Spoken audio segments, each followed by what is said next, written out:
ਸ਼ਹੀਦੀਆਂ ਹੁੰਦੀਆਂ ਉਹ ਅਫਸੋਸ ਦਾ ਕਾਰਨ ਨਹੀਂ ਹੁੰਦੀਆਂ, ਸ਼ਹੀਦੀਆਂ ਤੇ ਚੜ੍ਹਦੀ ਕਲਾ ਦਾ ਕਾਰਨ ਬਣਦੀਆਂ। ਗੋਬਿੰਦ ਸਿੰਘ ਮਹਾਰਾਜ ਦੇ ਅਨੰਦਪੁਰ ਸਾਹਿਬ ਦਾ ਕਿਲਾ ਛੱਡਣ ਤੋਂ ਲੈ ਕੇ ਪਰਿਵਾਰ ਵਿਛੋੜਾ ਪੈਣ ਤੱਕ, ਵੱਡੇ ਸਾਹਿਬਜ਼ਾਦਿਆਂ ਦੀ ਸ਼ਹੀਦੀ ਚਮਕੌਰ ਦੀ ਗੜੀ ਤੇ ਛੋਟੇ ਸਾਹਿਬਜ਼ਾਦਿਆਂ ਦੀ ਸ਼ਹੀਦੀ ਮਾਤਾ ਗੁਜਰ ਕੌਰ ਜੀ ਦੀ ਸ਼ਹੀਦੀ ਜਿਹੜੀ ਹੈ ਉਹ ਸਰਹੰਦ ਵਿੱਚ ਹੋ ਜਾਂਦੀ ਹੈ।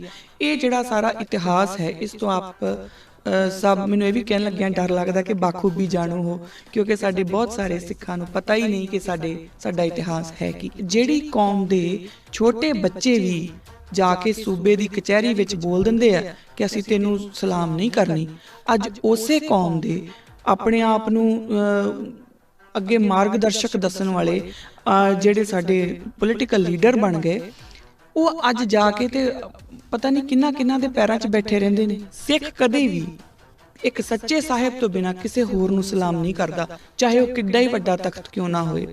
ਜਿਹੜੀ ਇਹ ਗੱਲ ਆਉਂਦੀ ਹੈ ਨਾ ਕਿ ਜਿਹੜੇ ਸਿੰਘ ਨੇ ਉਹ ਤਖਤਾਂ ਤਾਜਾਂ ਨੂੰ ਠੋਕਰ ਤੇ ਰੱਖਦੇ ਨੇ, ਉਹ ਇਸੇ ਕਰਕੇ ਰੱਖ ਪਾਉਂਦੇ ਨੇ ਕਿਉਂਕਿ ਉਹਨਾਂ ਦਾ ਜਿਹੜਾ ਸਿਧਾਂਤ ਹੈ ਉਹ ਗੁਰੂ ਨਾਨਕ ਦਾ ਸਿਧਾਂਤ ਨੂੰ ਹੀ ਮੰਨ ਕੇ ਆਪਣਾ ਸਿਧਾਂਤ ਅੱਗੇ ਤੋਰਦੇ ਨੇ। ਮੁਗਲਾਂ ਦਾ ਤਖਤ ਜਦੋਂ ਗੁਰੂ ਨਾਨਕ ਦੇ ਤਖਤ ਕੋਲ ਆਉਂਦਾ ਹੈ, ਤੁਹਾਨੂੰ ਝੁੱਕ ਕੇ ਹੀ ਆਉਣਾ ਪੈਂਦਾ। ਉਹ ਇਸ ਤਰੀਕੇ ਨਾਲ ਨਹੀਂ ਆ ਸਕਦਾ ਕਿ ਮੈਂ ਤਾਂ ਬਾਦਸ਼ਾਹ ਆ ਤੇ ਤੁਸੀਂ ਮੇਰੀ ਸੇਵਾ ਕਰੋਗੇ। ਉਹਨੂੰ ਝੁੱਕ ਕੇ ਹੀ ਆਉਣਾ ਪਊਗਾ। ਗੁਰੂ ਘਰ ਦੇ ਵਿੱਚ, ਗੁਰੂ ਨਾਨਕ ਦੇ ਘਰ ਦੇ ਵਿੱਚ ਜਦੋਂ ਵੀ ਕੋਈ ਤਖਤ ਜਾਊਗਾ, ਉਹਨੂੰ ਝੁੱਕ ਕੇ ਜਾਣਾ ਪਊਗਾ। ਜੋ ਗੁਰੂ ਨਾਨਕ ਦਾ ਤਖਤ ਹੈ, ਉੱਥੇ ਬਾਰ-ਬਾਰ ਇਹੀ ਗੱਲ ਦੁਹਰਾਉਂਦੀ ਰਹੂਗੀ ਕਿ ਬਾਬਰ ਤੂੰ ਜਾਬਰ ਹੈ, ਬਾਬਰ ਤੂੰ ਜਾਬਰ ਹੈ। ਉਹ ਸਿਰਫ ਇੱਕ ਰੂਪ ਬਦਲ ਸਕਦੇ ਨੇ। ਗੁਰੂ ਨਾਨਕ ਪਾਤਸ਼ਾਹ ਜਦੋਂ ਦੀ ਜੋਤ ਗੁਰੂ ਅੰਗਦ ਦੇਵ ਮਹਾਰਾਜ ਜਾਊਗੀ, ਉਹ ਵੀ ਇਦਾਂ ਹੀ ਕਰਨਗੇ। ਗੁਰੂ ਅਮਰਦਾਸ ਪਾਤਸ਼ਾਹ ਜਾਊਗੀ, ਉਹ ਵੀ ਇਦਾਂ ਹੀ ਕਰਨਗੇ। ਗੁਰੂ ਰਾਮਦਾਸ ਪਾਤਸ਼ਾਹ ਉਹ ਵੀ ਇਦਾਂ ਹੀ। ਗੁਰੂ ਅਰਜਨ ਦੇਵ ਮਹਾਰਾਜ ਵੀ ਉਸੇ ਤਰੀਕੇ ਨਾਲ ਬਾਬਰ ਨੂੰ ਜਾਬਰ ਕਹਿਣਗੇ। ਬੇਸ਼ੱਕ ਬਾਬਰ ਦਾ ਹੁਣ ਰੂਪ ਬਦਲ ਕੇ ਜਹਾਂਗੀਰ ਹੋ ਗਿਆ, ਪਰ ਉਹ ਜਹਾਂਗੀਰ ਨੂੰ ਵੀ ਕਹਿਣਗੇ ਕਿ ਤੂੰ ਜਾਬਰ ਹੈ। ਸੋ ਜਦੋਂ ਤੁਹਾਡੇ ਨਾਲ ਤੁਹਾਡਾ ਇਤਿਹਾਸ ਚੱਲਦਾ ਹੈ, ਜਦੋਂ ਤੁਹਾਨੂੰ ਤੁਹਾਡੇ ਇਤਿਹਾਸ ਦੀ ਸਮਝ ਹੁੰਦੀ ਹੈ ਔਰ ਬਕਾਇਦਾ ਗੁਰੂ ਚਰਨਾਂ ਦੇ ਵਿੱਚ ਬੈਠ ਕੇ ਸਮਝ ਆਉਂਦੀ ਹੈ, ਆਪਣੇ ਆਪ ਮੇਰੇ ਵਰਗਾ ਬੋਲ ਕੇ ਚੱਲ ਜੂਗਾ, ਕਿਤੇ ਹੋਰੋਂ ਕੁਝ ਹੋਰ ਸੁਣ ਲਓਗੇ, ਉਹਦੇ ਨਾਲ ਕੁਝ ਨਹੀਂ ਹੋਣਾ। ਜਦੋਂ ਤੁਸੀਂ ਸੱਚ ਦਾ ਜਿਹੜਾ ਰਾਜ ਹੈ ਉਹਨੂੰ ਖੜਾ ਕਰਨ ਦੀ ਕੋਸ਼ਿਸ਼ ਕਰੋਗੇ ਤੇ ਅੱਗੇ ਜ਼ਬਰ ਜਿਹੜਾ ਹੈ ਉਹ ਤੁਹਾਡੇ ਨਾਲ ਲੜਨ ਨੂੰ ਤਿਆਰ ਬੈਠਾ ਹੋਊਗਾ ਔਰ ਉਹਦੇ ਵਾਸਤੇ ਤੁਹਾਨੂੰ ਮੁੱਲ ਕੋਈ ਵੀ ਤਾਰਨਾ ਪੈ ਸਕਦਾ। ਹੋ ਸਕਦਾ ਤੁਹਾਨੂੰ ਠੰਡੇ ਬੁਰਜ ਵਿੱਚ ਕੈਦ ਕੀਤਾ ਜਾਵੇ ਜਾਂ ਹੋ ਸਕਦਾ ਤੁਹਾਨੂੰ ਤੱਤੀ ਤਵੀ ਤੇ ਬਿਠਾ ਦਿੱਤਾ ਜਾਵੇ। ਸੋ ਇਹ ਨਾ ਸੋਚਿਓ ਕਿ ਸਿਰਫ ਤੱਤੀਆਂ ਤਵੀਆਂ ਹੀ ਹੋ ਸਕਦੀਆਂ, ਹੋ ਸਕਦਾ ਤੁਹਾਡੇ ਲਈ ਠੰਡੇ ਬੁਰਜ ਹੋਣ। ਤੇ ਇਹ ਵੀ ਨਾ ਸੋਚੋ ਕਿ ਸਿਰਫ ਠੰਡੇ ਬੁਰਜ ਹੀ ਹੋਣਗੇ, ਹੋ ਸਕਦਾ ਤੱਤੀਆਂ ਤਵੀਆਂ ਵੀ ਹੋਣ। ਵਾਹਿਗੁਰੂ ਜੀ ਕਾ ਖਾਲਸਾ, ਵਾਹਿਗੁਰੂ ਜੀ ਕੀ ਫਤਿਹ। ਕਿਰਦਾਰੇ ਖਾਲਸਾ ਦੇ ਅੱਜ ਦੇ ਇਸ ਐਪੀਸੋਡ ਦੇ ਵਿੱਚ ਮੈਂ ਕਿਰਨਪ੍ਰੀਤ ਕੌਰ ਆਪ ਸਭ ਦਾ ਬਹੁਤ-ਬਹੁਤ ਸਵਾਗਤ ਕਰਦੀ ਹਾਂ। ਉਂਝ ਤਾਂ ਆਪ ਸਾਰੇ ਜਾਣਦੇ ਹੋ ਕਿ ਜਦੋਂ ਅਸੀਂ ਪਿਛਲੇ ਐਪੀਸੋਡ ਕਰ ਰਹੇ ਹਾਂ ਤਾਂ ਅਸੀਂ ਗੁਰੂ ਅਮਰਦਾਸ ਪਾਤਸ਼ਾਹ ਦੀ ਜਿਹੜੀ ਲਾਈਫ ਦੇ ਵਿੱਚ, ਉਹਨਾਂ ਦੇ ਜੋ ਜੀਵਨ ਕਾਲ ਦੇ ਵਿੱਚ ਜੋ ਸਿਧਾਂਤ ਉਹਨਾਂ ਨੇ ਸਾਨੂੰ ਦ੍ਰਿੜ ਕਰਾਏ, ਆਪਾਂ ਉਹਦੀ ਗੱਲ ਕਰ ਰਹੇ ਸੀਗੇ। ਪਰ ਜਿਹੜਾ ਕਿਉਂਕਿ ਇਹ ਸ਼ਹੀਦੀ ਹਫਤਾ ਚੱਲ ਰਿਹਾ, ਸ਼ਹੀਦੀ ਦਿਨ ਚੱਲ ਰਹੇ ਨੇ, ਤੇ ਮੈਨੂੰ ਲੱਗਦਾ ਆ ਕਿ ਬਹੁਤ ਇੰਪੋਰਟੈਂਟ ਹੋ ਜਾਂਦਾ ਕਿ ਇਹਨਾਂ ਦਿਨਾਂ ਦੀ ਮਹੱਤਵਤਾ ਸਾਨੂੰ ਸਮਝਣ ਦੇ ਲਈ ਕੁਝ ਨੁਕਤੇ ਡਿਸਕਸ ਕਰ ਲੈਣੇ ਚਾਹੀਦੇ ਆ। ਸੋ ਜਿਹੜਾ ਇਹ ਵਾਲਾ ਅੱਜ ਦਾ ਐਪੀਸੋਡ ਹੈ, ਇਹ ਮੈਂ ਉਹਨਾਂ ਸ਼ਹੀਦਾਂ ਦੇ ਚਰਨਾਂ ਦੇ ਵਿੱਚ ਸਮਰਪਿਤ ਕਰਨਾ ਚਾਹੁੰਦੀ ਹਾਂ। ਇਹ ਮੈਂ ਉਹਨਾਂ ਨੂੰ ਡੈਡੀਕੇਟ ਕਰਨਾ ਚਾਹੁੰਦੀ ਹਾਂ ਤੇ ਮੈਂ ਚਾਹੁੰਦੀ ਹਾਂ ਕਿ ਅਸੀਂ ਉਹਨਾਂ ਦੀ ਜਿਹੜੀਆਂ ਅਦੁੱਤੀਆਂ ਕੁਰਬਾਨੀਆਂ ਨੇ, ਜੋ ਲਾਸਾਨੀ ਸ਼ਹਾਦਤਾਂ ਨੇ, ਜਿਨ੍ਹਾਂ ਦਾ ਕੋਈ ਸਾਨੀ ਨਹੀਂ, ਜੋ ਪੂਰੇ ਦੁਨੀਆ ਦੇ ਵਿੱਚ ਅਜਿਹੀਆਂ ਮਿਸਾਲਾਂ ਕਿਤੇ ਨਹੀਂ ਮਿਲਦੀਆਂ, ਉਹੋ ਜਿਹੀਆਂ ਸ਼ਹਾਦਤਾਂ ਨੂੰ ਅਗਰ ਆਪਾਂ ਸਮਝਣ ਦੀ ਕੋਸ਼ਿਸ਼ ਕਰੀਏ, ਅਗਰ ਆਪਾਂ ਦੇਖਣ ਦੀ ਕੋਸ਼ਿਸ਼ ਕਰੀਏ, ਤੇ ਮੈਨੂੰ ਲੱਗਦਾ ਕਿ ਸਾਡੇ ਦਿਲ ਦੇ ਵਿੱਚੋਂ ਆਪਣੇ ਆਪ ਹੀ ਉਹ ਜਿਹੜਾ ਇੱਕ ਵਿਰਾਗ ਹੈ ਉਹ ਉਤਪੰਨ ਹੁੰਦਾ ਆ। ਵਿਰਾਗ ਇਸ ਕਰਕੇ ਨਹੀਂ ਕਿਉਂਕਿ ਮੈਂ ਅੱਜ ਹੀ ਕਿਤੇ ਪੜ੍ਹ ਰਹੀ ਸੀਗੀ, ਉਹਨਾਂ ਲਿਖਿਆ ਸੀਗਾ ਕਿ ਜੋ ਸ਼ਹੀਦੀਆਂ ਹੁੰਦੀਆਂ ਉਹ ਅਫਸੋਸ ਦਾ ਕਾਰਨ ਨਹੀਂ ਹੁੰਦੀਆਂ, ਸ਼ਹੀਦੀਆਂ ਤੇ ਚੜ੍ਹਦੀ ਕਲਾ ਦਾ ਕਾਰਨ ਬਣਦੀਆਂ। ਤੇ ਸਾਡੀ ਕੌਮ ਦੀ ਜਿਹੜੀ ਇੱਕ ਚੜ੍ਹਦੀ ਕਲਾ ਹੈ, ਜੋ ਨਿਰੰਤਰ ਚੜ੍ਹਦੀ ਕਲਾ ਦੇ ਵਿੱਚ, ਉਹ ਚਾਹੇ ਸਾਡੇ 'ਚ ਬੜੇ ਢਲਾਨ ਵੀ ਆਈ ਹੈ, ਚਾਹੇ ਅਸੀਂ ਆਪਣੇ ਕਿਰਦਾਰ ਤੋਂ ਬਹੁਤ ਵੱਡੇ ਜਿਹੜਾ ਇੱਕ ਤਬਕਾ ਹੈ ਸਿੱਖਾਂ ਦਾ, ਉਹ ਆਪਣੇ ਆਪ 'ਚ ਥਿੜਕ ਵੀ ਗਿਆ ਆਪਣੇ ਕਿਰਦਾਰ ਤੋਂ, ਪਰ ਫਿਰ ਵੀ ਜੋ ਇੱਕ ਚੜ੍ਹਦੀ ਕਲਾ ਸਾਡੀ ਜ਼ਿੰਦਗੀ ਦੇ ਵਿੱਚ ਨਾਲ ਚੱਲ ਰਹੀ ਹੈ, ਉਹਦਾ ਜਿਹੜਾ ਮੁੱਖ ਕਾਰਨ ਹੈ ਉਹ ਇਹਨਾਂ ਸ਼ਹੀਦੀਆਂ ਦੇ ਵਿੱਚੋਂ ਹੀ ਨਿਕਲ ਕੇ ਆਉਂਦਾ। ਸੋ ਸਾਨੂੰ ਬਹੁਤ ਜ਼ਰੂਰੀ ਹੈ ਇਹਨਾਂ ਸ਼ਹੀਦੀ ਦਿਨਾਂ ਦੇ ਵਿੱਚ ਆਪਣੇ ਸ਼ਹੀਦਾਂ ਨੂੰ ਯਾਦ ਕਰਨਾ। ਜਦੋਂ ਆਪਾਂ ਸ਼ਹੀਦਾਂ ਦੀ ਗੱਲ ਕਰਦੇ ਹਾਂ ਨਾ, ਤਾਂ ਸ਼ਹੀਦਾਂ ਦੀ ਗੱਲ ਕੇਵਲ ਸਾਹਿਬਜ਼ਾਦਿਆਂ ਤੱਕ ਨਹੀਂ ਆਪਾਂ ਕਰ ਸਕਦੇ, ਕਿਉਂਕਿ ਸਾਹਿਬਜ਼ਾਦਿਆਂ ਦੇ ਨਾਲ ਜਿਹੜੇ ਬਾਕੀ ਸਿੰਘ ਸ਼ਹੀਦ ਹੋਏ ਆ ਉਹ ਵੀ ਗੁਰੂ ਦੇ ਲਾਲ ਨੇ। ਕਿਉਂਕਿ ਜੇ ਗੁਰੂ ਮਹਾਰਾਜ ਨੇ ਉਹਨਾਂ 'ਚ ਫ਼ਰਕ ਕਰਨਾ ਹੁੰਦਾ ਤਾਂ ਉਹ ਇਹ ਨਾ ਕਹਿੰਦੇ ਕਿ ਮੈਂ ਆਪਣੇ ਵੱਡੇ ਬੱਚਿਆਂ ਦੇ ਉੱਤੇ ਜਿਹੜਾ ਹੈ ਉਹ ਕੱਪੜਾ ਵੀ ਨਹੀਂ ਪਾਊਂਗਾ, ਸੰਸਕਾਰ ਨਹੀਂ ਕਰੂੰਗਾ, ਕਿਉਂਕਿ ਫਿਰ ਮੈਂ ਬਾਕੀਆਂ ਦਾ ਵੀ ਕਰਾਂ। ਜੇ ਮੈਂ ਉਹਨਾਂ ਦਾ ਕਰਦਾ ਫਿਰ ਮੈਨੂੰ ਬਾਕੀਆਂ ਦਾ ਵੀ ਕਰਨਾ, ਕਿਉਂਕਿ ਮੈਂ ਇਹ ਨਹੀਂ ਮੰਨ ਸਕਦਾ ਕਿ ਗੁਰੂ ਗੋਬਿੰਦ ਨੇ ਸਿੰਘ ਹੋਰ ਤੇ ਪੁੱਤ ਹੋਰ ਜਾਣੇ, ਇਹ ਨਹੀਂ ਮੇਥੋਂ ਬਰਦਾਸ਼ਤ ਹੋਣਾ। ਸੋ ਐਸੇ ਗੁਰੂ ਦੇ ਜਿਹੜੇ ਬੱਚੇ ਨੇ ਉਹ ਸਾਰੇ ਹੀ ਗੁਰੂ ਮਹਾਰਾਜ ਦੇ ਲਾਲ ਨੇ, ਜੋ ਇਹਨਾਂ ਦਿਨਾਂ ਦੇ ਵਿੱਚ ਸ਼ਹੀਦੀ ਪਾ ਜਾਂਦੇ ਨੇ। ਧਿਆਨ ਨਾਲ ਦੇਖੀਏ ਤਾਂ ਇਹ ਜਿਹੜਾ ਇੱਕ ਹਫ਼ਤਾ ਪੂਰਾ ਹੈ, ਇਸ ਹਫ਼ਤੇ ਦੇ ਵਿੱਚ ਇੱਕ ਵੀ ਦਿਨ ਐਸਾ ਨਹੀਂ ਜਾਂਦਾ ਜਦੋਂ ਕੋਈ ਸ਼ਹਾਦਤ ਨਹੀਂ ਹੁੰਦੀ। ਤਾਂ ਉਹਨਾਂ ਸ਼ਹੀਦੀਆਂ ਦੇ ਵਿੱਚੋਂ, ਉਹਨਾਂ ਦਿਨਾਂ ਦੇ ਵਿੱਚੋਂ ਆਪਾਂ ਕੀ ਦੇਖਣਾ, ਇਹ ਅੱਜ ਆਪਾਂ ਡਿਸਕਸ ਕਰਨ ਦੀ ਕੋਸ਼ਿਸ਼ ਕਰਦੇ ਹਾਂ। ਗੁਰੂ ਗੋਬਿੰਦ ਸਿੰਘ ਮਹਾਰਾਜ ਦੇ ਅਨੰਦਪੁਰ ਸਾਹਿਬ ਦਾ ਕਿਲ੍ਹਾ ਛੱਡਣ ਤੋਂ ਲੈ ਕੇ ਪਰਿਵਾਰ ਵਿਛੋੜਾ ਪੈਣ ਤੱਕ, ਵੱਡੇ ਸਾਹਿਬਜ਼ਾਦਿਆਂ ਦੀ ਸ਼ਹੀਦੀ ਚਮਕੌਰ ਦੀ ਗੜੀ ਅਤੇ ਛੋਟੇ ਸਾਹਿਬਜ਼ਾਦਿਆਂ ਦੀ ਸ਼ਹੀਦੀ ਮਾਤਾ ਗੁਜਰ ਕੌਰ ਜੀ ਦੀ ਸ਼ਹੀਦੀ ਜਿਹੜੀ ਹੈ ਉਹ ਸਰਹੰਦ ਵਿੱਚ ਹੋ ਜਾਂਦੀ ਹੈ। ਇਹ ਜਿਹੜਾ ਸਾਰਾ ਇਤਿਹਾਸ ਹੈ, ਇਸ ਤੋਂ ਆਪ ਸਭ ਮੈਨੂੰ ਇਹ ਵੀ ਕਹਿਣ ਲੱਗਿਆ ਡਰ ਲੱਗਦਾ ਕਿ ਬਾਖੂਬੀ ਜਾਣੂ ਹੋ, ਕਿਉਂਕਿ ਸਾਡੇ ਬਹੁਤ ਸਾਰੇ ਸਿੱਖਾਂ ਨੂੰ ਪਤਾ ਹੀ ਨਹੀਂ ਕਿ ਸਾਡਾ ਇਤਿਹਾਸ ਹੈ ਕੀ। ਪਰ ਫਿਰ ਵੀ ਮੈਂ ਇਹ ਮੰਨ ਕੇ ਚੱਲਦੀ ਹਾਂ ਕਿ ਤੁਹਾਡੇ ਚੋਂ ਆਪ ਚੋਂ ਬਹੁਤ ਸਾਰੀ ਸੰਗਤ ਨੂੰ ਇਹ ਪਤਾ ਹੋਊਗਾ ਕਿ ਸਾਡਾ ਇਤਿਹਾਸ ਹੈ ਕੀ, ਕਿਉਂ ਪਰਿਵਾਰ ਵਿਛੋੜਾ ਪਿਆ ਸੀ, ਕਿਉਂ ਅਨੰਦਪੁਰ ਦਾ ਕਿਲ੍ਹਾ ਜਿਹੜਾ ਹੈ ਸਾਨੂੰ ਛੱਡਣਾ ਪਿਆ, ਅਤੇ ਕੀ ਉਹ ਕਾਰਨ ਰਹੇ। ਫਿਰ ਜਦੋਂ ਪਰਿਵਾਰ ਵਿਛੋੜਾ ਪੈਂਦਾ ਹੈ ਤਾਂ ਸਭ ਤੋਂ ਪਹਿਲਾਂ ਜਿਹੜੇ ਮਾਤਾ ਗੁਜਰ ਕੌਰ ਜੀ ਅਤੇ ਛੋਟੇ ਸਾਹਿਬਜ਼ਾਦੇ ਨੇ ਉਹ ਕਿੱਥੇ ਜਾ ਕੇ ਕੁੰਮੇ ਮਾਸ਼ਕੀ ਦੀ ਜਿਹੜੀ ਉਹ ਜਗ੍ਹਾ ਹੈ ਉੱਥੇ ਜਾ ਕੇ ਰਹਿੰਦੇ ਨੇ, ਅਤੇ ਫਿਰ ਕਿੱਦਾਂ ਗੰਗੂ ਬਾਹਮਣ ਦੇ ਉਹ ਆ ਜਾਂਦੇ ਨੇ ਛਲ ਦੇ ਵਿੱਚ, ਅਤੇ ਫਿਰ ਉਹ ਮੋਰਿੰਡੇ ਦੀ ਕੋਤਵਾਲੀ ਦੇ ਵਿੱਚ ਰਹਿਣਾ, ਅਤੇ ਉਸ ਤੋਂ ਬਾਅਦ ਫਿਰ ਉਹਨਾਂ ਦੀ ਸਰਹੰਦ ਚਲੇ ਜਾਣਾ, ਫਿਰ ਉਹ ਕਚਹਿਰੀ ਲੱਗਣੀ। ਇਹ ਸਭ ਇਹ ਇਤਿਹਾਸ ਹੈ ਔਰ ਤੁਹਾਨੂੰ ਸਾਰਿਆਂ ਨੂੰ ਇਸ ਬਾਰੇ ਪਤਾ ਹੋਊਗਾ। ਸਮੇਂ ਦੀ ਘਾਟ, ਕਿਉਂਕਿ ਹਮੇਸ਼ਾ ਹੀ ਇਹ ਪ੍ਰੋਗਰਾਮ 30 ਕੁ ਮਿੰਟਾਂ ਦਾ ਹੁੰਦਾ ਅਤੇ ਇਹਦੇ ਵਿੱਚ ਪੂਰਾ ਦਾ ਪੂਰਾ ਇਤਿਹਾਸ ਦੁਹਰਾ ਦੇਣਾ ਤਾਂ ਮੈਨੂੰ ਲੱਗਦਾ ਨਹੀਂ ਕਿ ਪੋਸੀਬਲ ਹੈਗਾ। ਬਟ ਫਿਰ ਵੀ ਜੋ ਇਸ ਐਪੀਸੋਡ ਦੇ ਵਿੱਚ ਆਪਾਂ ਗੱਲ ਕਰਨੀ ਹੈ ਉਹ ਇਹ ਦੇਖਣੀ ਹੈ ਕਿ ਇਹਦੇ ਵਿੱਚੋਂ ਸਾਨੂੰ ਨੁਕਤੇ ਕੀ ਮਿਲਦੇ ਨੇ, ਸਾਡੇ ਸਮਝਣ ਲਾਇਕ ਗੱਲਾਂ ਕੀ ਨੇ, ਕਿਉਂਕਿ ਇਤਿਹਾਸ ਮੈਂ ਨਾ ਦੱਸੂਗੀ ਤਾਂ ਕਿਸੇ ਹੋਰ ਨੇ ਦੱਸ ਦੇਣਾ। ਅੱਜ ਸਫਰ ਸ਼ਹਾਦਤ ਵਾਲੇ ਬਹੁਤ ਬਾਖੂਬੀ ਇਹ ਕੰਮ ਨਿਭਾ ਰਹੇ ਨੇ, ਬਹੁਤ ਖੂਬ ਉਹ ਕੰਮ ਕਰ ਰਹੇ ਨੇ ਕਿ ਉਹਨਾਂ ਨੇ ਇਕੱਲਾ ਇਕੱਲਾ ਇਤਿਹਾਸ ਦੀ ਜਿਹੜੀ ਕੜੀ ਹੈ ਉਹ ਸਾਨੂੰ ਦੱਸ ਰਹੇ ਨੇ। ਸੋ ਜਿਨ੍ਹਾਂ ਨੂੰ ਨਹੀਂ ਪਤਾ ਉਹ ਉੱਥੋਂ ਹੀ ਸੁਣ ਸਕਦੇ ਆ। ਬਟ ਜੋ ਆਪਾਂ ਗੱਲ ਕਰਨੀ ਆ ਉਹ ਇਹ ਗੱਲ ਕਰਨੀ ਹੈ ਕਿ ਸਾਨੂੰ ਨੁਕਤੇ ਕੀ ਨੇ, ਗੁਰੂ ਮਹਾਰਾਜ ਨੇ ਏਡੇ ਲਾਸਾਨੀ ਜਿਹੜੀ ਸ਼ਹਾਦਤਾਂ ਦੇ ਇਤਿਹਾਸ ਦੇ ਵਿੱਚੋਂ ਸਾਨੂੰ ਸੇਧ ਕੀ ਦਿੱਤੀ ਹੈ, ਸਾਡੇ ਲਈ ਸਿਧਾਂਤ ਕੀ ਉਕਰੇ ਨੇ, ਉਹ ਆਪਾਂ ਇਸ ਐਪੀਸੋਡ ਦੇ ਵਿੱਚ ਜਿਹੜੀ ਆ ਉਹ ਡਿਸਕਸ਼ਨ ਕਰਨ ਦੀ ਕੋਸ਼ਿਸ਼ ਕਰਦੇ ਹਾਂ। ਹੁਣ ਜਿਹੜਾ ਪਹਿਲਾ ਸਵਾਲ ਹੈ, ਜਦੋਂ ਆਪਾਂ ਡਿਸਕਸ਼ਨ ਕਰਨ ਦੀ ਗੱਲ ਕਰਾਂਗੇ ਤਾਂ ਪਹਿਲਾ ਸਵਾਲ ਜਿਹੜਾ ਆਉਂਦਾ ਹੈ, ਔਰ ਜਿਹੜਾ ਛੋਟੇ ਬੱਚਿਆਂ ਨਾਲ ਅਸੀਂ ਇੱਕ ਸ਼ੋਅ ਸ਼ੁਰੂ ਕੀਤਾ ਦ ਕਿਡਸ ਸ਼ੋਅ, ਉਹਦੇ ਵਿੱਚ ਵੀ ਇਸੇ ਕੁਐਸਚਨ ਨੂੰ ਲੈ ਕੇ ਮੈਂ ਸਮਾਂ ਲਗਾਇਆ ਸੀ, ਬੱਚਿਆਂ ਦੇ ਨਾਲ ਡਿਸਕਸ਼ਨ ਕੀਤੀ ਸੀ, ਔਰ ਮੈਨੂੰ ਲੱਗਾ ਕਿ ਬੱਚਿਆਂ ਦੇ ਨਾਲ ਨਾਲ ਵੱਡਿਆਂ ਦੇ ਨਾਲ ਵੀ ਇਹ ਡਿਸਕਸ਼ਨ ਹੋਣੀ ਜ਼ਰੂਰੀ ਹੈ। ਗਾਣਿਆਂ ਵਿੱਚ ਵੀ ਆ ਗਿਆ ਕਿ ਜਿਗਰਾ ਉਹ ਕਿੱਥੋਂ ਮਿਲਿਆ ਸੀ ਛੋਟੇ ਫਰਜ਼ੰਦਾਂ ਨੂੰ, ਜੈਕਾਰੇ ਲਾਉਂਦੇ ਜੀ ਆਖਣ ਉਸਰਨਦੇ ਉਹ ਕੰਧਾਂ ਨੂੰ। ਇਹ ਉਹ ਗਾਣਿਆਂ ਵਿੱਚ ਵੀ ਸਤਿੰਦਰ ਸਰਤਾਜ ਵਰਗਿਆਂ ਦੀ ਬੜੀਆਂ ਖੂਬਸੂਰਤ ਜਿਹੜੀਆਂ ਕਲਮਾਂ ਨੇ ਉਹਨਾਂ ਨੇ ਲਿਖੀ ਹੈ। ਹੁਣ ਇਸੇ ਹੀ ਗੱਲ ਨੂੰ ਆਪਾਂ ਫੜੀਏ ਅਤੇ ਇਸੇ ਗੱਲ ਨੂੰ ਸਮਝਣ ਦੀ ਕੋਸ਼ਿਸ਼ ਕਰੀਏ ਕਿ ਉਹਨਾਂ ਦੇ ਉਹ ਛੋਟੇ ਫਰਜ਼ੰਦ ਹੈ ਨਾ, ਉਮਰ 6 ਤੇ 9 ਸਾਲ, ਆਪ ਸਭ ਦੇ ਘਰਾਂ ਦੇ ਵਿੱਚ 6, 9 ਸਾਲ, 10 ਸਾਲ ਦੇ ਬੱਚੇ ਹੋਣਗੇ, ਜਾਂ ਤੁਸੀਂ ਆਪਣੇ ਬੱਚੇ ਜਦੋਂ ਵੱਡੇ ਕੀਤੇ ਆ, ਪਾਲੇ ਆ, ਤੁਹਾਨੂੰ ਵੀ ਪਤਾ ਕਿ 6 ਸਾਲ ਦਾ ਬੱਚਾ, 9 ਸਾਲ ਦਾ ਬੱਚਾ ਕੀ ਸੋਚ ਸਕਦਾ ਔਰ ਕਿੰਨੀ ਕੁ ਸੋਚ ਰੱਖ ਸਕਦਾ। ਪਰ ਉਹ ਛੋਟੇ ਫਰਜ਼ੰਦ 6 ਤੇ 9 ਸਾਲ ਦੀ ਉਮਰ ਹੈ ਉਹਨਾਂ ਦੀ, ਔਰ ਉਨੀ ਉਮਰ ਦੇ ਵਿੱਚ ਹੀ ਉਹ ਇੰਨਾ ਜਜ਼ਬਾ ਕਿੱਥੋਂ ਆਇਆ, ਉਹਨਾਂ ਵਿੱਚ ਇਹ ਸਾਰੀ ਜਿਹੜੀ ਬੁੱਧ ਹੈ ਉਹ ਕਿੱਥੋਂ ਆਈ, ਉਹ ਇੰਨੇ ਸਿਰੜ ਦੇ, ਇੰਨੇ ਜਿਹੜੇ ਆਪਣੇ ਧਰਮ ਦੇ ਉਹ ਪੱਕੇ ਕਿੱਦਾਂ ਸੀ। ਸਾਨੂੰ ਇਹ ਸਮਝਣ ਦੀ ਕੋਸ਼ਿਸ਼ ਕਰਨੀ ਪਊਗੀ, ਕਿਉਂਕਿ ਜਦੋਂ ਆਪਾਂ ਇਹਨੂੰ ਸਮਝਾਂਗੇ ਫਿਰ ਸਾਨੂੰ ਆਪਣੀਆਂ ਕਮੀਆਂ ਨਜ਼ਰ ਆਉਣਗੀਆਂ, ਫਿਰ ਸਾਨੂੰ ਇਹ ਸਮਝ ਲੱਗਣਾ ਸ਼ੁਰੂ ਹੋਊਗਾ ਕਿ ਅਸੀਂ ਉਸ ਤਰ੍ਹਾਂ ਦੇ ਕਿੱਦਾਂ ਨਹੀਂ ਹੋ ਸਕੇ, ਕਿਉਂ ਨਹੀਂ ਹੋ ਸਕੇ, ਇਹ ਕਿੱਦਾਂ ਹੋ ਗਿਆ ਕਿ ਜਿਹੜੀ ਕੌਮ ਦੇ ਛੋਟੇ ਬੱਚੇ ਵੀ ਜਾ ਕੇ ਸੂਬੇ ਦੀ ਕਚਹਿਰੀ ਵਿੱਚ ਬੋਲ ਦਿੰਦੇ ਆ ਕਿ ਅਸੀਂ ਤੈਨੂੰ ਸਲਾਮ ਨਹੀਂ ਕਰਨੀ, ਅੱਜ ਉਸੇ ਕੌਮ ਦੇ ਆਪਣੇ ਆਪ ਨੂੰ ਅੱਗੇ ਮਾਰਗਦਰਸ਼ਕ ਦੱਸਣ ਵਾਲੇ ਜਿਹੜੇ ਸਾਡੇ ਪੋਲੀਟੀਕਲ ਲੀਡਰ ਬਣ ਗਏ, ਉਹ ਅੱਜ ਜਾ ਕੇ ਤੇ ਪਤਾ ਨਹੀਂ ਕਿਹਨਾਂ ਦੇ ਪੈਰਾਂ 'ਚ ਬੈਠੇ ਰਹਿੰਦੇ ਨੇ।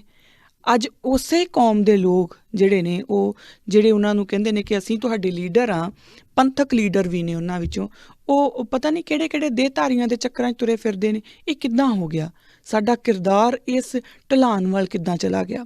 ਸਾਨੂੰ ਇਹ ਸਮਝਣ ਦੇ ਲਈ ਇਹ ਸਮਝਣਾ ਬਹੁਤ ਜ਼ਰੂਰੀ ਹੈ ਕਿ ਛੋਟੇ ਸਾਹਿਬਜ਼ਾਦਿਆਂ ਦੇ ਵਿੱਚ ਐਸਾ ਜਜ਼ਬਾ ਆਇਆ ਕਿੱਥੋਂ ਸੀ, ਉਹਨਾਂ ਦੀ ਬਣਤਰ ਕਿਵੇਂ ਦੀ ਸੀ, ਕੀ ਉਹਨਾਂ ਦੇ ਕੋਲ ਐਸਾ ਸੀ ਜੋ ਸਾਡੇ ਕੋਲ ਹੁਣ ਹੈ ਨਹੀਂ ਆ, ਅਸੀਂ ਮਿਸ ਕਰ ਰਹੇ ਹਾਂ। ਜੇ ਆਪਾਂ ਇਸ ਨੂੰ ਸਿਰਫ ਇਹ ਕਹੀਏ ਕਿ ਕਿਉਂਕਿ ਉਹ ਗੁਰੂ ਗੋਬਿੰਦ ਸਿੰਘ ਮਹਾਰਾਜ ਦੇ ਸਪੁੱਤਰ ਸੀ ਇਸ ਕਰਕੇ ਉਹ ਇੱਦਾਂ ਦੇ ਸੀ, ਤਾਂ ਵੱਡਾ ਮੂੰਹ ਛੋਟਾ ਮੂੰਹ ਵੱਡੀ ਗੱਲ। ਆਪਾਂ ਸਾਰੇ ਗੁਰੂ ਗੋਬਿੰਦ ਸਿੰਘ ਮਹਾਰਾਜ ਦੇ ਬੱਚੇ ਹੀ ਹਾਂ, ਕਿਉਂਕਿ ਉਹਨਾਂ ਨੇ ਸਾਡੇ ਵੱਲ ਹੀ ਹੱਥ ਕਰਕੇ ਕਿਹਾ ਸੀ, ਚਾਰ ਮੂਏ ਤੋਂ ਕਿਆ ਹੁਆ ਜੀਵਤ ਕਈ ਹਜ਼ਾਰ।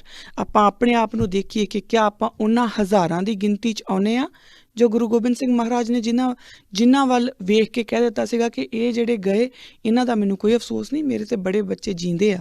ਕਿਆ ਆਪਾਂ ਉਹਨਾਂ ਹਜ਼ਾਰਾਂ ਦੀ ਗਿਣਤੀ 'ਚ ਆਉਂਦੇ ਹਾਂ, ਜਾਂ ਅਸੀਂ ਉਹਨਾਂ ਦੀ ਗਿਣਤੀ 'ਚ ਆਉਂਦੇ ਹਾਂ ਜਿਹੜੇ ਉਹ ਸਰਹੱਦ ਦੀਆਂ ਜਿਹੜੀਆਂ ਦੀਵਾਰਾਂ ਉਹ ਚਿਣ ਰਹੇ ਸੀ। ਆਪਾਂ ਆਪਣੇ ਆਪ ਨੂੰ ਥੋੜ੍ਹਾ ਜਿਹਾ ਦੇਖੀਏ। ਖੈਰ, ਗੱਲ ਵਾਪਸ ਮੈਂ ਲੈ ਕੇ ਆਉਂਦੀ ਹਾਂ ਕਿ ਛੋਟੇ ਸਾਹਿਬਜ਼ਾਦਿਆਂ ਦੇ ਜਦੋਂ ਆਪਾਂ ਇਤਿਹਾਸ ਦੇਖਦੇ ਹਾਂ ਤਾਂ ਸਾਨੂੰ ਕੀ ਸਮਝਣਾ ਹੈ ਕਿ ਉਹਨਾਂ ਦੇ ਜਿਹੜਾ ਉਹ ਜਿਗਰਾ ਹੈ, ਜੋ ਉਹਨਾਂ ਦੇ ਵਿੱਚ ਉਹ ਜਜ਼ਬਾ ਹੈ, ਉਹ ਆਇਆ ਕਿੱਦਾਂ।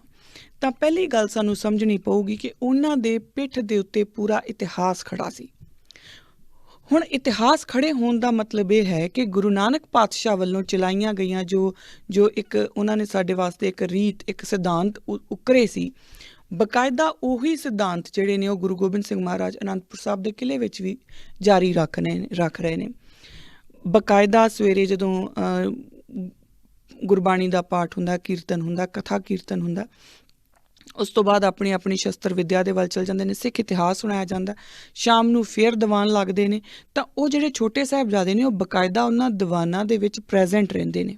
ਹੁਣ ਪ੍ਰੈਜ਼ੈਂਟ ਰਹਿਣ ਤੋਂ ਮਤਲਬ ਇਹ ਨਹੀਂ ਹੈ ਕਿ ਉਹ ਸਿਰਫ ਆਉਂਦੇ ਆ ਅਤੇ ਮੱਥਾ ਟੇਕ ਕੇ ਚਲੇ ਜਾਂਦੇ ਆ, ਇੱਦਾਂ ਨਹੀਂ। ਉਹ ਸਾਡੇ ਵਰਗਿਆਂ ਵਾਂਗੂ ਨਹੀਂ, ਉਹ ਬਕਾਇਦਾ ਉੱਥੇ ਬੈਠੇ ਨੇ ਔਰ ਉਹ ਇਤਿਹਾਸ ਤੋਂ ਜਾਣੂ ਨੇ। ਉਹਨਾਂ ਨੂੰ ਪਤਾ ਹੈ ਕਿ ਸਾਡਾ ਗੁਰੂ ਨਾਨਕ, ਸਾਡਾ ਬਾਬਾ ਗੁਰੂ ਨਾਨਕ ਬਾਬਰ ਦੀ ਅੱਖ ਦੇ ਵਿੱਚ ਅੱਖ ਪਾ ਕੇ ਕਹਿੰਦਾ ਕਿ ਬਾਬਰ ਤੂੰ ਬਾਬਰ ਨਹੀਂ, ਤੂੰ ਜਾਬਰ ਹੈ। ਔਰ ਜਦੋਂ ਉਹੀ ਬਾਬਾ ਨਾਨਕ ਜਦੋਂ ਨਵਾਬ ਦੌਲਤ ਖਾਂ ਦੇ ਨਾਲ ਉਹਨਾਂ ਦੀ ਭੇਂਟ ਹੁੰਦੀ ਹੈ ਤਾਂ ਉਸ ਸਮੇਂ ਇਹ ਪ੍ਰਚਲਨ ਸੀਗਾ ਕਿ ਜਦੋਂ ਨਵਾਬਾਂ ਨੂੰ ਕੋਈ ਮਿਲਦਾ ਸੀ ਤਾਂ ਝੁੱਕ ਕੇ ਮਿਲਦਾ ਸੀ। ਤਾਂ ਗੁਰੂ ਨਾਨਕ ਸਾਹਿਬ ਉਦੋਂ ਕਹਿੰਦੇ ਨੇ, ਹਮਨੇ ਸੱਚੇ ਸਾਹਿਬ ਕੋ ਸਲਾਮ ਕੀਆ ਹੈ ਔਰ ਕਿਸੇ ਕੋ ਸਲਾਮ ਨਹੀਂ ਕਰਤੇ। ਇਹ ਗੁਰੂ ਨਾਨਕ ਸਾਹਿਬ ਕਹਿੰਦੇ ਨੇ। ਹੁਣ ਇਹੀ ਜਿਹੜੇ ਅੱਖਰ ਨੇ ਗੁਰੂ ਨਾਨਕ ਦੇ ਮੂੰਹ 'ਚੋਂ ਜੋ ਇਹ ਅੱਖਰ ਨਿਕਲਦੇ ਨੇ, ਇਹ ਸਾਡਾ ਸਿਧਾਂਤ ਬਣ ਜਾਂਦੇ ਨੇ। ਸਿੱਖ ਕਦੇ ਵੀ ਇੱਕ ਸੱਚੇ ਸਾਹਿਬ ਤੋਂ ਬਿਨਾਂ ਕਿਸੇ ਹੋਰ ਨੂੰ ਸਲਾਮ ਨਹੀਂ ਕਰਦਾ, ਚਾਹੇ ਉਹ ਕਿੱਡਾ ਹੀ ਵੱਡਾ ਤਖਤ ਕਿਉਂ ਨਾ ਹੋਏ। ਜਿਹੜੀ ਇਹ ਗੱਲ ਆਉਂਦੀ ਹੈ ਨਾ ਕਿ ਜਿਹੜੇ ਸਿੰਘ ਨੇ ਉਹ ਤਖਤਾਂ ਤਾਜਾਂ ਨੂੰ ਠੋਕਰ 'ਤੇ ਰੱਖਦੇ ਨੇ, ਉਹ ਇਸੇ ਕਰਕੇ ਰੱਖ ਪਾਉਂਦੇ ਨੇ ਕਿਉਂਕਿ ਉਹਨਾਂ ਦਾ ਜਿਹੜਾ ਸਿਧਾਂਤ ਹੈ ਉਹ ਗੁਰੂ ਨਾਨਕ ਦਾ ਸਿਧਾਂਤ ਨੂੰ ਹੀ ਮੰਨ ਕੇ ਆਪਣਾ ਸਿਧਾਂਤ ਅੱਗੇ ਤੋਰਦੇ ਨੇ। ਦੁਨਿਆਵੀ ਤਖਤਾਂ ਦੇ ਵੱਲ ਉਹ ਦੇਖਦੇ ਵੀ ਨਹੀਂ, ਦੁਨਿਆਵੀ ਤਾਕਤਾਂ ਦੇ ਵੱਲ ਉਹ ਦੇਖਦੇ ਵੀ ਨਹੀਂ। ਅਗਲੀ ਗੱਲ ਜਿਹੜੀ ਆਉਂਦੀ ਆ ਉਹ ਆਉਂਦੀ ਫਿਰ ਗੁਰੂ ਅੰਗਦ ਦੇਵ ਪਾਤਸ਼ਾਹ। ਆਪਾਂ ਇਸ ਨੂੰ ਕੰਟੀਨਿਊਟੀ ਵਿੱਚ ਵੇਖੀਏ। ਗੁਰੂ ਨਾਨਕ ਸਾਹਿਬ ਦਾ ਬਾਬਰ ਨੂੰ ਜਾਬਰ ਕਹਿਣਾ ਅਤੇ ਇਹ ਕਹਿ ਦੇਣਾ ਕਿ ਨਵਾਬ ਦੌਲਤ ਖਾਨ ਨੂੰ ਇਹ ਕਹਿ ਦੇਣਾ ਕਿ ਹਮਨੇ ਸੱਚੇ ਸਾਹਿਬ ਕੋ ਸਲਾਮ ਕੀਆ ਹੈ, ਕਿਸੇ ਔਰ ਕੋ ਸਲਾਮ ਨਹੀਂ ਕਰਤੇ। ਅਗਲੀ ਗੱਲ ਆਉਂਦੀ ਆ ਗੁਰੂ ਅੰਗਦ ਦੇਵ ਪਾਤਸ਼ਾਹ ਦੀ। ਗੁਰੂ ਅੰਗਦ ਦੇਵ ਮਹਾਰਾਜ ਨੂੰ ਜਦੋਂ ਹਮਾਯੂੰ ਆਉਂਦਾ ਹੈ ਅਤੇ ਇਸ ਆਪਾਂ ਸਾਰੇ ਜਾਣਦੇ ਹਾਂ ਕਿ ਉਹ ਤਲਵਾਰ ਕੱਢਦਾ ਗੁਰੂ ਮਹਾਰਾਜ ਵਾਸਤੇ। ਤਾਂ ਗੁਰੂ ਮਹਾਰਾਜ ਉਹਨੂੰ ਕਹਿੰਦੇ ਨੇ ਕਿ ਜਿੱਥੇ ਤਲਵਾਰ ਕੱਢਣੀ ਸੀ ਤੇਰੇ ਕੋਲ ਉੱਥੇ ਕੱਢ ਨਾ ਹੋਈ, ਅਤੇ ਮੈਨੂੰ ਹੁਣ ਤੂੰ ਬਜ਼ੁਰਗ ਨੂੰ ਡਰਾਉਣਾ, ਇਸ ਤਲਵਾਰ ਦੇ ਨਾਲ ਡਰਾਉਣ ਦੀ ਕੋਸ਼ਿਸ਼ ਕਰਦਾ। ਹੁਣ ਇਹ ਵੀ ਇੱਕ ਗੱਲ, ਇਹ ਵੀ ਆਪਣੇ ਆਪ ਦੇ ਵਿੱਚ ਇਸ ਚੀਜ਼ ਨੂੰ ਇੱਕ ਨੁਕਤੇ ਵਾਂਗੂ ਸਮਝ ਕੇ ਦੇਖੀਏ ਕਿ ਹਮਾਯੂੰ ਉਸ ਸਮੇਂ ਐਂਪਰਰ ਹੈ, ਉਸ ਸਮੇਂ ਉਹ ਸ਼ਾਸਕ ਹੈ, ਔਰ ਸ਼ਾਸਕ ਵੀ ਉਹ ਜਿਹੜਾ ਹੁਣ ਜਿੱਤ ਕੇ ਆਇਆ। ਅਤੇ ਅੱਜ ਕੱਲ੍ਹ ਦਾ ਕੋਈ ਅਗਰ ਆਪਾਂ ਅੱਜ ਕੱਲ੍ਹ ਦੇ ਹਿਸਾਬ ਨਾਲ ਵੇਖੀਏ ਤਾਂ ਸਾਨੂੰ ਤਾਂ ਉਹ ਜਿੱਦਾਂ, ਕਿਉਂਕਿ ਹੁਣ ਜਿੱਦਾਂ ਸਾਰੇ ਹੀ ਉਹ BJP ਕਮਲ ਦੇ ਫੁੱਲ ਵੱਲ ਤੁਰੇ ਜਾਂਦੇ ਆ, ਹੈ ਨਾ। ਸਿੰਘ ਵੀ ਸਾਡੇ ਜਿਹੜੇ ਆਪਣੇ ਆਪ ਨੂੰ ਗੁਰੂ ਘਰਾਂ ਦੇ, ਹੈਰਾਨੀ ਹੁੰਦੀ ਆ ਉਹਨਾਂ ਦੀ ਮੱਤ ਦੇ ਉੱਤੇ, ਜਿਹੜੇ ਗੁਰੂ ਘਰਾਂ ਦੀਆਂ ਵਜ਼ੀਰੀਆਂ ਛੱਡ ਕੇ ਅਤੇ ਇੱਕ ਕਮਲ ਦੇ ਫੁੱਲ ਦੇ ਪਿੱਛੇ ਤੁਰੇ ਫਿਰਦੇ ਆ। ਬਟ ਉਹ ਉਹਨਾਂ ਦੀ ਆਪਣੀ ਸੋਚ ਆ, ਆਪਾਂ ਇਸੇ ਗੱਲ ਦੇ ਉੱਤੇ ਅੱਜ ਰਹਿੰਦੇ ਹਾਂ। ਤਾਂ ਉਹ ਗੁਰੂ ਮਹਾਰਾਜ ਹਮਾਯੂੰ ਨੂੰ ਇਹ ਨਹੀਂ ਕਹਿੰਦੇ ਕਿ ਆਓ ਜੀ ਹਮਾਯੂੰ ਜੀ ਤੁਸੀਂ ਬੈਠੋ, ਉਹਨੂੰ ਇਹ ਨਹੀਂ ਕਹਿੰਦੇ, ਜਾਂ ਉਹਨੂੰ ਇਹ ਨਹੀਂ ਕਹਿੰਦੇ ਕਿ ਤੂੰ ਮੇਰੇ ਵਾਸਤੇ ਤਲਵਾਰ ਕਿਉਂ ਕੱਢੀ ਹੈ, ਤੂੰ ਇਹਨੂੰ ਅੰਦਰ ਰੱਖ ਲੈ, ਮੈਂ ਤਾਂ ਬਿਲਕੁਲ ਤੇਰੀ ਗੱਲ ਮੰਨੂਗਾ। ਉਹ ਇਹ ਨਹੀਂ ਕਹਿੰਦੇ। ਬਕਾਇਦਾ ਗੁਰੂ ਨਾਨਕ ਦੀ ਹੀ ਰੀਤ ਨੂੰ ਉਹ ਕਾਇਮ ਰੱਖਦੇ ਨੇ, ਗੁਰੂ ਨਾਨਕ ਦੇ ਹੀ ਸਿਧਾਂਤ ਨੂੰ ਉਹ ਕਾਇਮ ਰੱਖਦੇ ਨੇ, ਔਰ ਹਮਾਯੂੰ ਨੂੰ ਉਸ ਦੀ ਆਪਣੀ ਔਕਾਤ ਦੱਸਦੇ ਨੇ ਕਿ ਤੇਰੀ ਔਕਾਤ ਇੰਨੀ ਕੁ ਹੈ। ਅਤੇ ਅਗਲੀ ਗੱਲ ਜਿਹੜੀ ਆਉਂਦੀ ਹੈ ਉਹ ਗੁਰੂ ਅਮਰਦਾਸ ਪਾਤਸ਼ਾਹ ਦੀ ਆਉਂਦੀ ਹੈ। ਕੰਟੀਨਿਊਟੀ 'ਚ ਦੇਖੀ ਜਾਈਏ ਆਪਾਂ ਇਸ ਨੂੰ। ਅਤੇ ਜਦੋਂ ਅਕਬਰ ਬਾਦਸ਼ਾਹ ਜਿਹਨੂੰ ਔਰ ਉਹ ਬੜਾ ਹਰਮਨ ਪਿਆਰਾ ਵੀ ਉਸ ਸਮੇਂ ਉਹ ਬਾਦਸ਼ਾਹ ਹੋਇਆ। ਤੇ ਅਕਬਰ ਬਾਦਸ਼ਾਹ ਜਦੋਂ ਉਹਨਾਂ ਨੂੰ ਮਿਲਣ ਆਉਂਦਾ ਗੁਰੂ ਅਮਰਦਾਸ ਪਾਤਸ਼ਾਹ ਨੂੰ, ਆਪ ਸਭ ਜਾਣਦੇ ਹੋ ਇਸ ਇਤਿਹਾਸ ਤੋਂ ਭਲੀ ਭਾਂਤੀ ਜਾਣੂ ਹੋ ਕਿ ਗੁਰੂ ਮਹਾਰਾਜ ਉਹਨੂੰ ਲੱਗਦਾ ਹੈ ਕਿ ਮੈਂ ਜਦੋਂ ਜਾਊਂਗਾ ਮੈਂ ਬਾਦਸ਼ਾਹ ਹਾਂ, ਮੇਰੇ ਵਾਸਤੇ ਪਤਾ ਨਹੀਂ ਗੁਰੂ ਮਹਾਰਾਜ ਕਿੰਨੀਆਂ ਕੁ ਵੱਡੀ ਜਿਹੜੀ ਹੈ ਉਹ ਤਿਆਰੀਆਂ ਕਰਨਗੇ। ਪਰ ਪਾਤਸ਼ਾਹ ਨੂੰ ਕਹਿੰਦੇ ਨੇ ਕਿ ਪਹਿਲਾਂ ਪੰਗਤ ਫੇਰ ਸੰਗਤ। ਔਰ ਅਕਬਰ ਨੂੰ ਬਕਾਇਦਾ ਆਮ ਲੋਕਾਂ ਦੇ ਨਾਲ, ਇੱਕ ਬਾਦਸ਼ਾਹ ਨੂੰ ਬਕਾਇਦਾ ਆਮ ਲੋਕਾਂ ਦੇ ਨਾਲ ਪੰਗਤ 'ਚ ਬੈਠ ਕੇ ਪਹਿਲਾਂ ਲੰਗਰ ਛਕਣਾ ਪੈਂਦਾ, ਫਿਰ ਗੁਰੂ ਮਹਾਰਾਜ ਦੀ ਨੂੰ ਸੰਗਤ ਮਿਲਦੀ ਹੈ। ਗੁਰੂ ਮਹਾਰਾਜ ਇੱਕ ਤਖਤ, ਔਰ ਇਹ ਆਪਣੇ ਆਪ ਦੇ ਵਿੱਚ ਇਸ ਚੀਜ਼ ਨੂੰ ਸਮਝੀਏ ਕਿ ਇੱਕ ਦੁਨਿਆਵੀ ਤਖਤ ਹੈ ਜੋ ਇੱਕ ਅਕਬਰ ਬਾਦਸ਼ਾਹ ਦਾ, ਅਤੇ ਇੱਕ ਪਾਸੇ ਗੁਰੂ ਨਾਨਕ ਦਾ ਤਖਤ ਹੈ, ਇੱਕ ਪਾਸੇ ਗੁਰੂ ਨਾਨਕ ਦਾ ਜਿਹੜਾ ਰਾਜ ਹੈ ਉਹ ਹੈ। ਅਤੇ ਜਦੋਂ ਉਹ ਮੁਗਲਾਂ ਦਾ ਤਖਤ ਜਦੋਂ ਗੁਰੂ ਨਾਨਕ ਦੇ ਤਖਤ ਕੋਲ ਆਉਂਦਾ ਹੈ ਤਾਂ ਉਹਨੂੰ ਝੁੱਕ ਕੇ ਹੀ ਆਉਣਾ ਪੈਂਦਾ। ਉਹ ਇਸ ਤਰੀਕੇ ਨਾਲ ਨਹੀਂ ਆ ਸਕਦਾ ਕਿ ਮੈਂ ਤਾਂ ਬਾਦਸ਼ਾਹ ਹਾਂ ਅਤੇ ਤੁਸੀਂ ਮੇਰੀ ਸੇਵਾ ਕਰੋਗੇ। ਉਹਨੂੰ ਝੁੱਕ ਕੇ ਹੀ ਆਉਣਾ ਪਊਗਾ। ਗੁਰੂ ਘਰ ਦੇ ਵਿੱਚ, ਗੁਰੂ ਨਾਨਕ ਦੇ ਘਰ ਦੇ ਵਿੱਚ ਜਦੋਂ ਵੀ ਕੋਈ ਤਖਤ ਜਾਊਗਾ ਉਹਨੂੰ ਝੁੱਕ ਕੇ ਜਾਣਾ ਪਊਗਾ। ਗੁਰੂ ਅਮਰਦਾਸ ਪਾਤਸ਼ਾਹ ਵੀ ਗੁਰੂ ਨਾਨਕ ਮਹਾਰਾਜ ਦੀ ਜਿਹੜੀ ਇੱਕ ਉਹ ਸਿਧਾਂਤ ਸੀ ਉਹਦੇ ਉੱਤੇ ਪਹਿਰਾ ਦਿੰਦੇ ਹੋਏ ਅੱਗੇ ਚੱਲਦੇ ਨੇ। ਫਿਰ ਉਸ ਤੋਂ ਬਾਅਦ ਆਪਣੇ ਕੋਲ ਆਉਂਦੀ ਹੈ ਗੁਰੂ ਰਾਮਦਾਸ ਪਾਤਸ਼ਾਹ ਦੀ ਗੱਲ। ਇਹ ਵੀ ਆਪ ਸਭ ਜਾਣਦੇ ਹੋ ਕਿ ਜਦੋਂ ਅਕਬਰ ਉਹਨਾਂ ਨੂੰ ਲੰਗਰ ਦੇ ਵਾਸਤੇ ਜਿਹੜੀ 12 ਪਿੰਡਾਂ ਦਾ ਉਹ ਇੱਕ ਜਗ੍ਹਾ ਜਿਹੜੀ ਦੇਣ ਦੀ ਗੱਲ ਕਰਦਾ ਕਿ ਤੁਸੀਂ ਇਹ ਲੈ ਲਓ, ਤਾਂ ਗੁਰੂ ਮਹਾਰਾਜ ਉਹਨੂੰ ਕਹਿੰਦੇ ਨੇ ਕਿ ਇਹ ਜਿਹੜਾ ਲੰਗਰ ਹੈ ਇਹ ਉਸ ਅਕਾਲ ਪੁਰਖ ਦਾ ਚਲਾਇਆ ਹੋਇਆ ਲੰਗਰ ਹੈ। ਇਹਨੂੰ ਦੁਨਿਆਵੀ ਕਿਸੇ ਵੀ ਚੀਜ਼ ਦੀ ਜਾਂ ਦੁਨਿਆਵੀ ਕਿਸੇ ਵੀ ਧਨ ਦੌਲਤ ਦੀ ਲੋੜ ਨਹੀਂ, ਜਾਂ ਤੇਰੇ ਬਾਦਸ਼ਾਹੀਅਤ ਦੀ ਇਸ ਨੂੰ ਲੋੜ ਨਹੀਂ। ਇਹ ਆਪਣੇ ਆਪ ਉਹਦਾ ਚੱਲਦਾ ਰਹੂਗਾ। ਹੁਣ ਇਹ ਵੀ ਆਪਣੇ ਆਪ ਦੇ ਵਿੱਚ ਇੱਕ ਬਾਦਸ਼ਾਹਤ ਨੂੰ ਚੈਲੰਜ ਕਰਨ ਦਾ ਤਰੀਕਾ ਕਿ ਸਾਡੇ ਕੋਲ ਆਪਣਾ ਇੱਕ ਰੂਲ ਹੈ, ਸਾਡੇ ਕੋਲ ਆਪਣਾ ਇੱਕ ਨਿਜ਼ਾਮ ਹੈ, ਸਾਡੇ ਕੋਲ ਆਪਣਾ ਇੱਕ ਤਰੀਕਾ ਹੈ, ਸਾਡੇ ਕੋਲ ਆਪਣਾ ਇੱਕ ਰਾਜ ਹੈ। ਅਸੀਂ ਉਹਦੇ ਹਿਸਾਬ ਨਾਲ ਜੋ ਕਰਾਂਗੇ। ਸਾਨੂੰ ਦੂਜੇ ਬਾਦਸ਼ਾਹ ਦੀ ਇਸ ਤਖਤ ਦੇ ਉੱਤੇ ਕੋਈ ਜ਼ਰੂਰਤ ਨਹੀਂ। ਅਗਲੀ ਗੱਲ ਆਉਂਦੀ ਹੈ ਗੁਰੂ ਅਰਜਨ ਦੇਵ ਮਹਾਰਾਜ ਦੀ। ਗੁਰੂ ਅਰਜਨ ਦੇਵ ਮਹਾਰਾਜ ਦੀ ਹੁਣ ਜਿਹੜੀ ਲਾਸਾਨੀ ਸ਼ਹਾਦਤ ਹੈ ਉਹ ਵੀ ਆਪਾਂ ਸਭ ਜਾਣਦੇ ਹਾਂ ਕਿ ਜਹਾਂਗੀਰ ਨੇ ਜਦੋਂ ਗੁਰੂ ਮਹਾਰਾਜ ਨੂੰ ਸ਼ਹੀਦ ਕਰਨ ਦੇ ਹੁਕਮ ਸੁਣਾਏ ਤਾਂ ਉਹਦੇ ਪਿੱਛੇ ਕਿਹੜੀਆਂ ਤਾਕਤਾਂ ਕੰਮ ਕਰ ਰਹੀਆਂ ਸੀਗੀਆਂ। ਕੁਝ ਕੁ ਤਾਂ ਜਿਹੜੀਆਂ ਮੋਟੇ ਤੌਰ 'ਤੇ ਜੋ ਆਪਾਂ ਡਿਸਕਸ ਕਰ ਸਕਦੇ ਹਾਂ।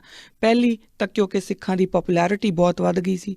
ਦੂਜੀ ਜਿਹੜੀ ਮੀਣਿਆਂ ਦੀ, ਖਾਸ ਤੌਰ 'ਤੇ ਪ੍ਰਿਥੀ ਚੰਦ ਪ੍ਰਿਥੀ ਚੰਦੀਆਂ ਨੇ ਜਾ ਕੇ ਜਦੋਂ ਉਹ ਜਹਾਂਗੀਰ ਦੇ ਕੰਨ ਵੀ ਭਰਦੇ ਨੇ। ਅਤੇ ਤੀਸਰੀ ਖੁਸਰੋ ਨੂੰ ਗੁਰੂ ਮਹਾਰਾਜ ਦਾ ਜਿਹੜਾ ਕਿਉਂਕਿ ਖੁਸਰੋ ਜਦੋਂ ਗੁਰੂ ਮਹਾਰਾਜ ਦੀ ਸ਼ਰਨ 'ਚ ਹੀ ਆ ਗਿਆ ਤਾਂ ਜੋ ਗੁਰੂ ਘਰ ਦੀ ਸ਼ਰਨ 'ਚ ਆ ਗਿਆ ਤਾਂ ਬਸ ਫਿਰ ਉੱਥੇ ਤੇ ਉਹਦੀ ਤਾਂ ਹਿਫਾਜ਼ਤ ਗੁਰੂ ਮਹਾਰਾਜ ਨੇ ਕਰਨੀ ਹੈ ਨਾ, ਕਿਉਂਕਿ ਉਹ ਸਿਰਫ ਇਸ ਕਰਕੇ ਕਿ ਦੁਨਿਆਵੀ ਤਖਤ ਦੇ ਉੱਤੇ ਕੋਈ ਦਿੱਲੀ ਦੇ ਤਖਤ 'ਤੇ ਕੋਈ ਬਾਦਸ਼ਾਹ ਬੈਠਾ ਹੈ ਜਿਹਨੂੰ ਉਹ ਪਸੰਦ ਨਹੀਂ, ਅਤੇ ਇਸ ਕਰਕੇ ਗੁਰੂ ਮਹਾਰਾਜ ਵੀ ਉਸ ਦਿੱਲੀ ਦੇ ਤਖਤ ਦੇ ਕਰਕੇ ਆਪਣਾ ਤਖਤ ਉਹਦੇ ਨਾਲ ਥੋੜ੍ਹੀ ਕੋਈ ਕੰਪਰੋਮਾਈਜ਼ ਕਰਨਗੇ।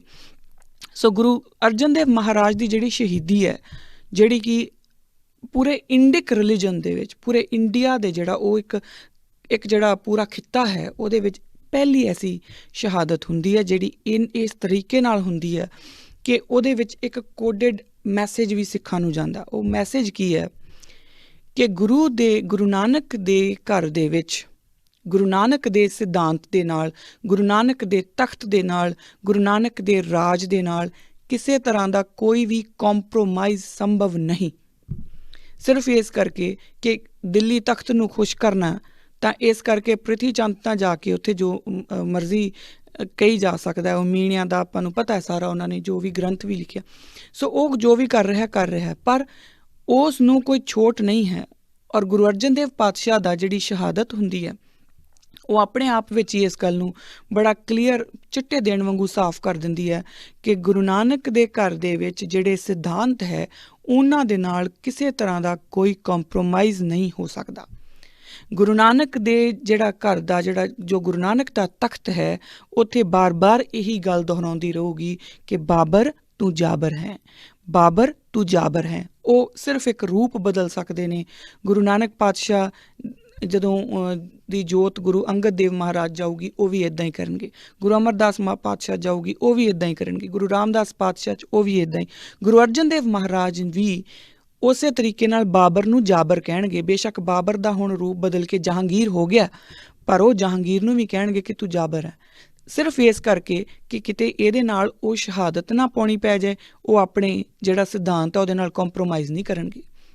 गुरु नानक ने कह दिता कि हमने सच्चे साहिब को सलाम किया है, किसी और को सलाम नहीं करते। पृथ्वी चंद बेशक जाके सलाम कर रहा है, पर गुरु महाराज गुरु अर्जन देव पातशाह वो जाके सलाम नहीं करनगे, वो जहांगीर नूं भी यही कहणगे, हमने सच्चे साहिब को सलाम किया है, किसी और को सलाम हम नहीं करते। फिर इस सिद्धांत दे उत्ते खड़े रहन दे लई चाहे उन्हां नूं शहादत ही क्यों ना देनी पै जाए।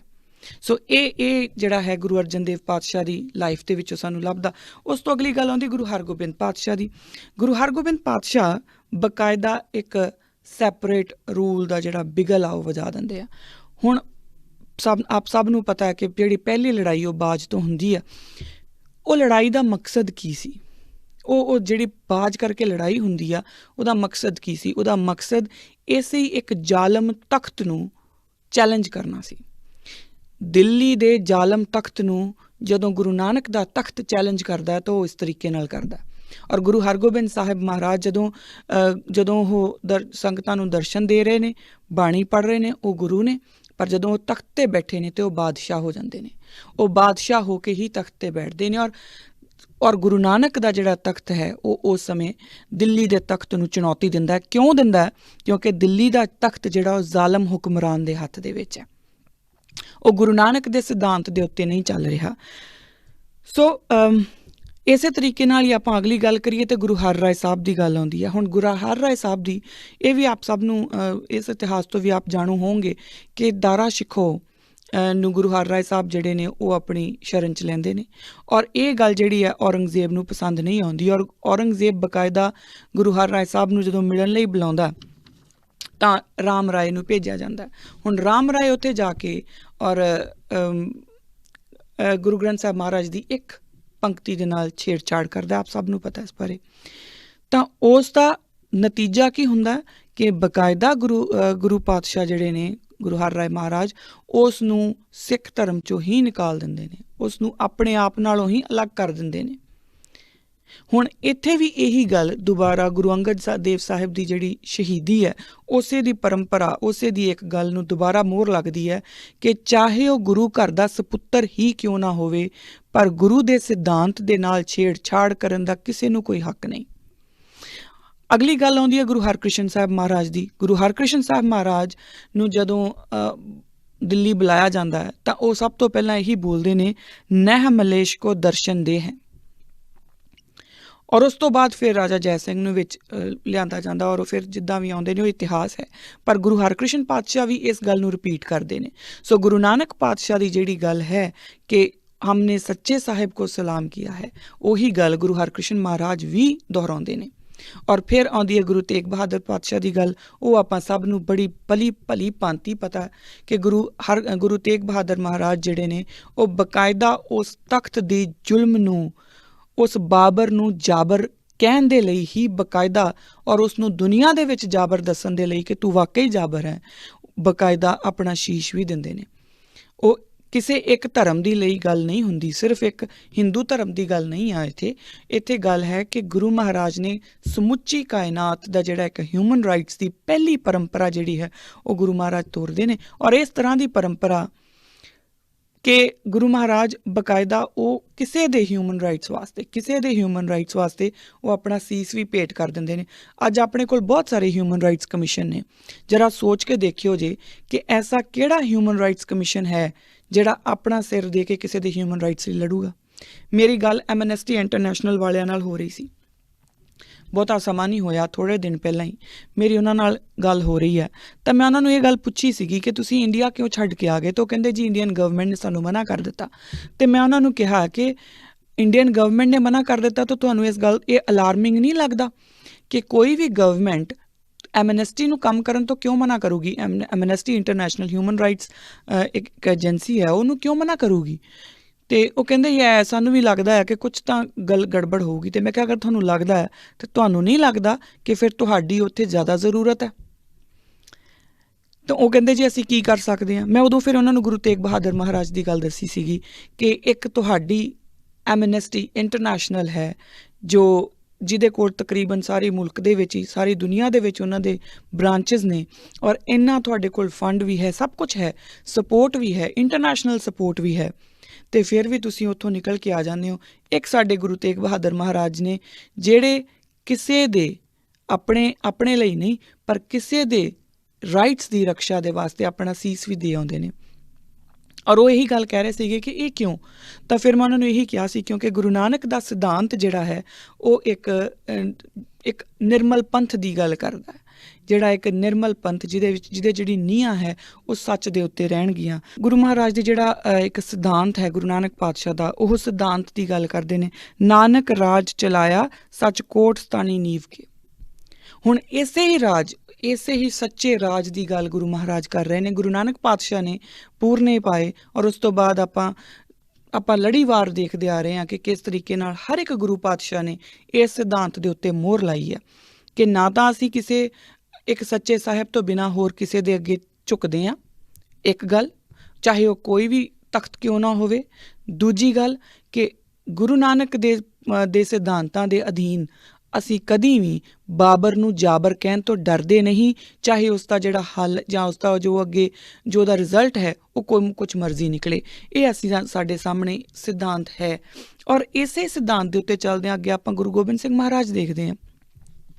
ਹੁਣ ਗੁਰੂ ਗੋਬਿੰਦ ਸਿੰਘ ਮਹਾਰਾਜ ਦੇ ਬਚਪਨ ਦੀ ਇੱਕ ਛੋਟੀ ਜਿਹੀ ਗੱਲ ਆਉਂਦੀ ਹੈ ਕਿ ਪਟਨੇ ਦੇ ਨਵਾਬ ਦੀ ਜਦੋਂ ਪਾਲਕੀ ਜਾ ਰਹੀ ਹੈ ਤਾਂ ਉਦੋਂ ਵੀ ਨਵਾਬ ਨੂੰ ਬਕਾਇਦਾ ਸਿਰ ਝੁਕਾਉਣ ਦੀ ਇੱਕ ਰੀਤ ਹੈ। ਤਾਂ ਗੁਰੂ ਗੋਬਿੰਦ ਸਿੰਘ ਮਹਾਰਾਜ ਜੋ ਕਿ ਬਾਲ ਗੁਰੂ ਗੋਬਿੰਦ ਸਿੰਘ ਨੇ, ਤਾਂ ਗੁਰੂ ਗੋਬਿੰਦ ਸਿੰਘ ਪਾਤਸ਼ਾਹ ਉਹਨਾਂ ਨੂੰ ਉਹ ਸਿਰ ਨਹੀਂ ਝੁਕਾਉਂਦੇ, ਉਹ ਬਕਾਇਦਾ ਆਪਣੇ ਜਿਹੜੇ ਸਾਥੀ ਨੇ ਉਹਨਾਂ ਦੇ ਨਾਲ ਉਹਨਾਂ ਦਾ ਮਖੌਲ ਉਡਾ ਕੇ ਨਵਾਬ ਦੀ ਪਾਲਕੀ ਦਾ ਤੇ ਉੱਥੋਂ ਚਲੇ ਜਾਂਦੇ ਨੇ। ਉਹ ਬਕਾਇਦਾ ਇਹ ਜਿਹੜਾ ਇੱਕ ਅਧੀਨਤਾ ਦਾ ਇੱਕ ਸਿਸਟਮ ਹੈ ਕਿਸੇ ਵੀ ਰਾਜ ਭਾਗ ਦੇ ਵਿੱਚ, ਕਿਉਂਕਿ ਜਿਹੜਾ ਹਲੀਮੀ ਰਾਜ ਹੋਊਗਾ ਨਾ, ਉਹ ਰਾਜ ਇਸ ਕਰਕੇ ਨਹੀਂ ਹੋਊਗਾ ਕਿ ਬਾਕੀਆਂ ਨੂੰ ਅੱਗੇ ਝੁਕਾ ਲਿਓ। ਜਿੱਥੇ ਵੀ ਜਿਹੜਾ ਰਾਜਾ ਹੈ ਉਹ ਬਾਕੀਆਂ ਨੂੰ, ਆਪਣੀ ਪ੍ਰਜਾ ਨੂੰ ਝੁਕਾਉਣ ਦਾ ਕੰਮ ਕਰਨਾ ਸ਼ੁਰੂ ਕਰ ਦੂਗਾ, ਸਮਝ ਲਓ ਕਿ ਓਪਰੈਸ਼ਨ ਸ਼ੁਰੂ ਹੋ ਗਿਆ। ਔਰ ਗੁਰੂ ਨਾਨਕ ਦੇ ਜਿਹੜਾ ਰਾਜ ਦੀ ਇੱਕ ਸਿਧਾਂਤ ਹੈ ਉਹਦੇ ਵਿੱਚ ਐਸੇ ਕਿਸੇ ਵੀ ਓਪਰੇਸ਼ਨ ਦੀ ਗੱਲ ਨਹੀਂ ਹੈ, ਕਿਉਂਕਿ ਇਹੀ ਕਾਰਨ ਹੈ ਕਿ ਅਸੀਂ ਸਿਰਫ ਸੱਚੇ ਸਾਹਿਬ ਨੂੰ ਸਲਾਮ ਕਰਦੇ ਹਾਂ। ਸਿੱਖ ਸਿਰਫ ਇੱਕ ਸੱਚੇ ਸਾਹਿਬ ਨੂੰ ਸਲਾਮ ਕਰਦਾ, ਉਹ ਕਿਸੇ ਵੀ ਹੋਰ ਨੂੰ ਸਲਾਮ ਨਹੀਂ ਕਰਦਾ, ਚਾਹੇ ਉਹ ਕਿਸੇ ਵੀ ਤਖਤ ਦਾ ਮਾਲਕ ਕਿਉਂ ਨਾ ਹੋਵੇ। ਇਹ ਜਿਹੜਾ ਹੁਣ ਪੂਰਾ ਇਤਿਹਾਸ ਹੈ ਇਹ ਛੋਟੇ ਸਾਹਿਬਜ਼ਾਦਿਆਂ ਦੇ ਨਾਲ ਖੜਾ, ਔਰ ਛੋਟੇ ਸਾਹਿਬਜ਼ਾਦੇ ਬਕਾਇਦਾ ਇਸ ਇਤਿਹਾਸ ਤੋਂ ਜਾਣੂ ਨੇ, ਔਰ ਉਹਨਾਂ ਨੂੰ ਪਤਾ ਹੈ, ਉਹਨਾਂ ਦੀ ਟ੍ਰੇਨਿੰਗ ਹੋਈ ਹੈ, ਉਹਨਾਂ ਨੂੰ ਪਤਾ ਹੈ ਕਿ ਗੁਰੂ ਨਾਨਕ ਪਾਤਸ਼ਾਹ ਨੇ ਕੀ ਕੀਤਾ, ਗੁਰੂ ਅਰਜਨ ਦੇਵ ਮਹਾਰਾਜ ਦੀ ਸ਼ਹੀਦੀ ਕਿਉਂ ਹੋਈ ਹੈ, ਕੀ ਉਹਦੇ ਪਿੱਛੇ ਕਾਰਨ ਸੀ, ਔਰ ਉਹ ਸਿਧਾਂਤ ਕੀ ਸੀਗਾ ਜਿਸ ਨੂੰ ਦ੍ਰਿੜ ਕਰਨ ਦੇ ਲਈ ਗੁਰੂ ਮਹਾਰਾਜ ਨੇ ਆਪਣਾ ਸੀਸ ਭੇਟ ਕਰ ਦਿੱਤਾ। ਗੁਰੂ ਤੇਗ ਬਹਾਦਰ ਮਹਾਰਾਜ ਨੇ ਆਪਣਾ ਸੀਸ ਭੇਟ ਕਰਤਾ। ਇਹ ਕੀ ਸਿਧਾਂਤ ਸੀ?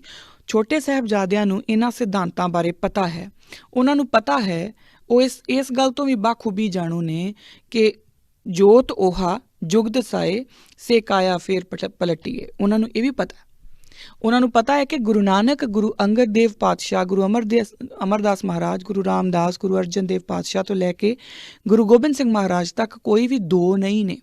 ਉਹ ਇਸ ਗੱਲ ਨੂੰ ਵੀ ਜਾਣਦੇ ਨੇ, ਔਰ ਇਹ ਜਾਣਦੇ ਨੇ ਕਿ ਜੋ ਗੁਰੂ ਗੋਬਿੰਦ ਸਿੰਘ ਮਹਾਰਾਜ ਕਰ ਰਹੇ ਨੇ ਉਹ ਦਰਅਸਲ ਗੁਰੂ ਨਾਨਕ ਹੀ ਕਰ ਰਹੇ ਨੇ। ਉਹ ਇਸ ਗੱਲ ਤੋਂ ਵੀ ਭਲੀ ਭਾਂਤੀ ਜਾਣੂ ਨੇ।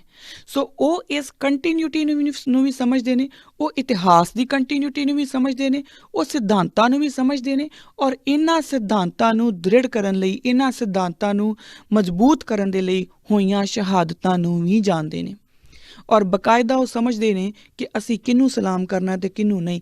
ਇਹੀ ਕਾਰਨ ਹੈ ਕਿ ਜਦੋਂ ਸੂਬੇ ਦੀ ਕਚਹਿਰੀ ਲੱਗਦੀ ਹੈ, ਸੂਬੇ ਸਰਹੰਦ ਦੀ ਕਚਹਿਰੀ ਲੱਗਦੀ ਹੈ, ਤਾਂ ਉਹਨਾਂ ਨੂੰ ਬੱਚਿਆਂ ਨੂੰ ਕਿਹਾ ਜਾਂਦਾ ਹੈ ਕਿ ਤੁਸੀਂ ਸਲਾਮ ਕਰੋ। ਅਤੇ ਉਹ ਬੱਚੇ ਜਿਨ੍ਹਾਂ ਨੂੰ ਆਪਾਂ ਬੱਚੇ ਕਹਿੰਦੇ ਹਾਂ, ਛੋਟੇ ਸਾਹਿਬਜ਼ਾਦੇ ਜਿਹੜੇ ਨੇ, ਉਹ ਛੋਟੇ ਸਾਹਿਬਜ਼ਾਦੇ ਵੀ ਉਸ ਵੇਲੇ ਉਹੀ ਗੱਲ ਦੁਹਰਾਉਂਦੇ ਨੇ ਜੋ ਗੁਰੂ ਨਾਨਕ ਪਾਤਸ਼ਾਹ ਨੇ ਦੁਹਰਾਈ ਹੈ। ਉਹ ਵੀ ਇਹੀ ਕਹਿੰਦੇ ਨੇ, ਹਮਨੇ ਸੱਚੇ ਸਾਹਿਬ ਕੋ ਸਲਾਮ ਕੀਆ ਹੈ, ਕਿਸੀ ਔਰ ਕੋ ਸਲਾਮ ਹਮ ਨਹੀਂ ਕਰਤੇ। ਸੋ ਇੱਥੋਂ ਆਪਾਂ ਇਹ ਸਮਝ ਲਈਏ ਕਿ ਜਿਹੜੀ ਉਹ ਗੱਲ ਆਉਂਦੀ ਹੈ ਨਾ, ਕਿ ਉਹਨਾਂ 'ਚ ਇਹ ਜਜ਼ਬਾ ਕਿੱਥੋਂ ਆਇਆ ਸੀ? ਉਹਨਾਂ 'ਚ ਜਜ਼ਬਾ ਆਇਆ ਸੀ ਇਤਿਹਾਸ ਤੋਂ, ਉਹਨਾਂ 'ਚ ਜਜ਼ਬਾ ਆਇਆ ਸੀ ਇਸ ਸਿਧਾਂਤ ਦੀ ਸਮਝ ਤੋਂ।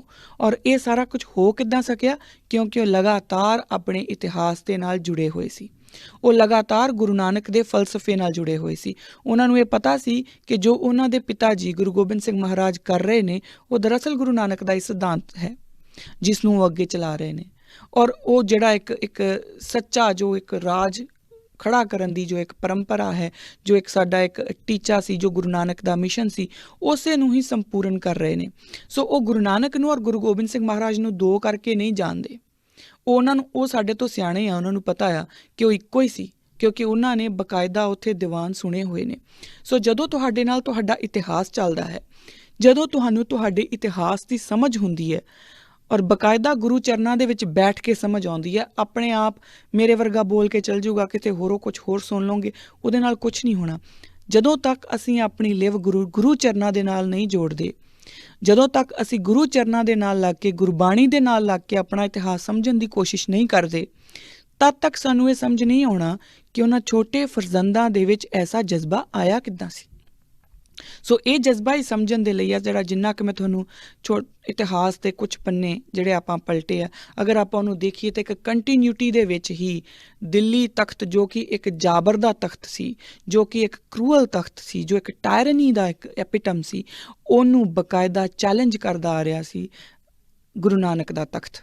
ਗੁਰੂ ਨਾਨਕ ਦਾ ਰਾਜ ਉਸ ਤਖਤ ਨੂੰ ਚੈਲੰਜ ਕਰਦਾ ਆ ਰਿਹਾ ਸੀ ਔਰ ਇਹਨਾਂ ਛੋਟੇ ਸਾਹਿਬਜ਼ਾਦਿਆਂ ਨੂੰ ਪਤਾ ਸੀ ਕਿ ਅਸੀਂ ਕਿਹਦੇ ਫਰਜ਼ਾਂਦਾ, ਅਸੀਂ ਗੁਰੂ ਨਾਨਕ ਦਾ ਹੀ ਮਿਸ਼ਨ ਅੱਗੇ ਲੈ ਕੇ ਚੱਲਣਾ। ਇਸ ਕਰਕੇ ਸਾਨੂੰ ਅਗਰ ਗੁਰੂ ਅਰਜਨ ਦੇਵ ਮਹਾਰਾਜ ਦੇ ਵਾਂਗੂ ਤੱਤੀ ਤਵੀ 'ਤੇ ਬੈਠਣਾ ਪਿਆ ਤਾਂ ਵੀ ਮਨਜ਼ੂਰ ਹੈ, ਠੰਡੇ ਬੁਰਜ ਵਿੱਚ ਰਹਿਣਾ ਪਿਆ ਤਾਂ ਵੀ ਮਨਜ਼ੂਰ ਹੈ। ਸੋ ਇਸ ਕਰਕੇ ਇੱਥੋਂ ਉਹਨਾਂ ਦਾ ਜਿਹੜਾ ਜਜ਼ਬਾ ਹੈ ਉਹ ਸਾਹਮਣੇ ਆਉਂਦਾ। ਅਗਲੀ ਗੱਲ ਜਿਹੜੀ ਸਾਨੂੰ ਸਮਝਣੀ ਪਊਗੀ ਉਹ ਹੈ ਕਿ ਇਹ ਵੀ ਇੱਕ ਬੜਾ ਇੰਪੋਰਟੈਂਟ ਨੁਕਤਾ ਹੈ ਜੋ ਇਹਨਾਂ ਸ਼ਹੀਦੀ ਦਿਨਾਂ ਵਿੱਚ ਸਾਨੂੰ ਸਮਝਣਾ ਵੀ ਚਾਹੀਦਾ, ਸਾਨੂੰ ਆਪਣੇ ਦਿਮਾਗ ਦੇ ਵਿੱਚ ਥੋੜ੍ਹਾ ਜਿਹਾ ਇਹਦੇ ਉੱਤੇ ਘੋਖਣਾ ਵੀ ਚਾਹੀਦਾ। ਸ਼ਹੀਦੀਆਂ ਦੀ ਗਾਥਾ ਸ਼ੁਰੂ ਕਿੱਥੋਂ ਹੁੰਦੀ ਹੈ? ਸਿੱਖਾਂ ਦੇ ਵਿੱਚ ਬਕਾਇਦਾ ਉਸ ਪੂਰੇ ਇੰਡਿਕ ਜਿਹੜਾ ਰਿਲੀਜਨਸ ਨੇ ਉਹਨਾਂ ਦੇ ਵਿੱਚ ਸ਼ਹੀਦੀਆਂ ਦੀ ਗਾਥਾ ਸ਼ੁਰੂ ਕਿੱਥੋਂ ਹੁੰਦੀ ਹੈ? ਸਮਝੀਏ ਇਸ ਨੂੰ ਕਿ ਸ਼ਹੀਦੀਆਂ ਦੀ ਗਾਥਾ ਗੁਰੂ ਅਰਜਨ ਦੇਵ ਪਾਤਸ਼ਾਹ ਦੇ ਤੱਤੀ ਤਵੀ ਦੇ ਉੱਤੇ ਬੈਠਣ ਦੇ ਨਾਲ ਸ਼ੁਰੂ ਹੁੰਦੀ ਹੈ। ਬਕਾਇਦਾ ਉਹਨਾਂ ਨੂੰ ਤੱਤੀ ਤਵੀ ਦੇ ਉੱਪਰ ਬਿਠਾਇਆ ਜਾਂਦਾ, ਸਿਰ 'ਚ ਉਹਨਾਂ ਦੇ ਰੇਤ ਪਾਈ ਜਾਂਦੀ ਹੈ ਔਰ ਇਸ ਬਾਰੇ ਸਾਨੂੰ ਸਭ ਨੂੰ ਪਤਾ। ਸੋ ਐਕਸਟ੍ਰੀਮ ਇੱਕ ਹੈ ਕਿ ਜਿੱਥੇ ਉਹਨਾਂ ਨੂੰ ਮਤਲਬ ਜਲਾਉਣ ਦੀ, ਜਾਂ ਇਹ ਕਹਿ ਲਓ ਕਿ ਇੱਕ ਜਿਹਨੂੰ ਆਪਾਂ ਹੌਟ ਕਹਿ ਸਕਦੇ ਹਾਂ, ਟੈਂਪਰੇਚਰ ਇੱਕ ਹੌਟ, ਤਾਂ ਉਹ ਇੱਕ ਐਕਸਟ੍ਰੀਮ ਵੱਲ ਜਾ ਰਹੀ ਗੱਲ। ਔਰ ਜਾ ਕੇ ਇਹਦਾ ਜਿਹੜਾ ਜਦੋਂ ਆਪਾਂ ਇਹਨੂੰ ਦੇਖਾਂਗੇ ਤਾਂ ਛੋਟੇ ਸਾਹਿਬਜ਼ਾਦਿਆਂ ਦੀ ਜਿਹੜੀ ਜਦੋਂ ਇਹਦੇ ਉੱਤੇ ਫਾਈਨਲ ਇੱਕ ਮੋਹਰ ਲੱਗਦੀ ਹੈ ਇਸ ਸ਼ਹੀਦੀ ਪਰੰਪਰਾ ਦੇ ਉੱਤੇ, ਤਾਂ ਉਹ ਲੱਗਦੀ ਹੈ ਠੰਡੇ ਬੁਰਜ ਦੇ ਵਿੱਚ। ਹੁਣ ਠੰਡਾ ਬੁਰਜ ਹੈ ਔਰ ਮਹੀਨਾ ਵੀ ਪੋਹ ਦਾ ਹੈ, ਇਹ ਵੀ ਬੜੀ ਇੰਪੋਰਟੈਂਟ ਗੱਲ ਹੈ। ਗਰਮੀਆਂ ਦਾ ਮਹੀਨਾ ਹੁੰਦਾ ਤਾਂ ਸ਼ਾਇਦ ਉਹ ਗੱਲ ਨਾ ਬਣਦੀ, ਉੱਧਰ ਤੱਤੀ ਤਵੀ 'ਤੇ ਬੈਠਦੇ ਨੇ ਔਰ ਮਹੀਨਾ ਵੀ ਗਰਮੀਆਂ ਦਾ ਹੈ।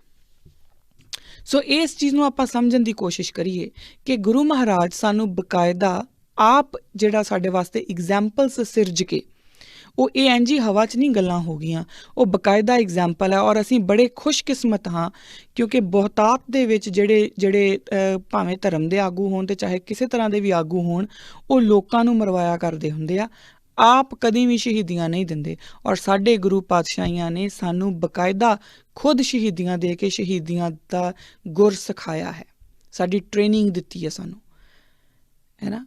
ਜਿਸ ਮਰਨੇ ਤੇ ਜਗ ਡਰੇ ਮੇਰੇ ਮਨ ਮੰਗ, ਉਹ ਸਾਨੂੰ ਸਾਡੀ ਉਹ ਟ੍ਰੇਨਿੰਗ ਉਹਨਾਂ ਨੇ ਕਰਾਈ ਹੈ।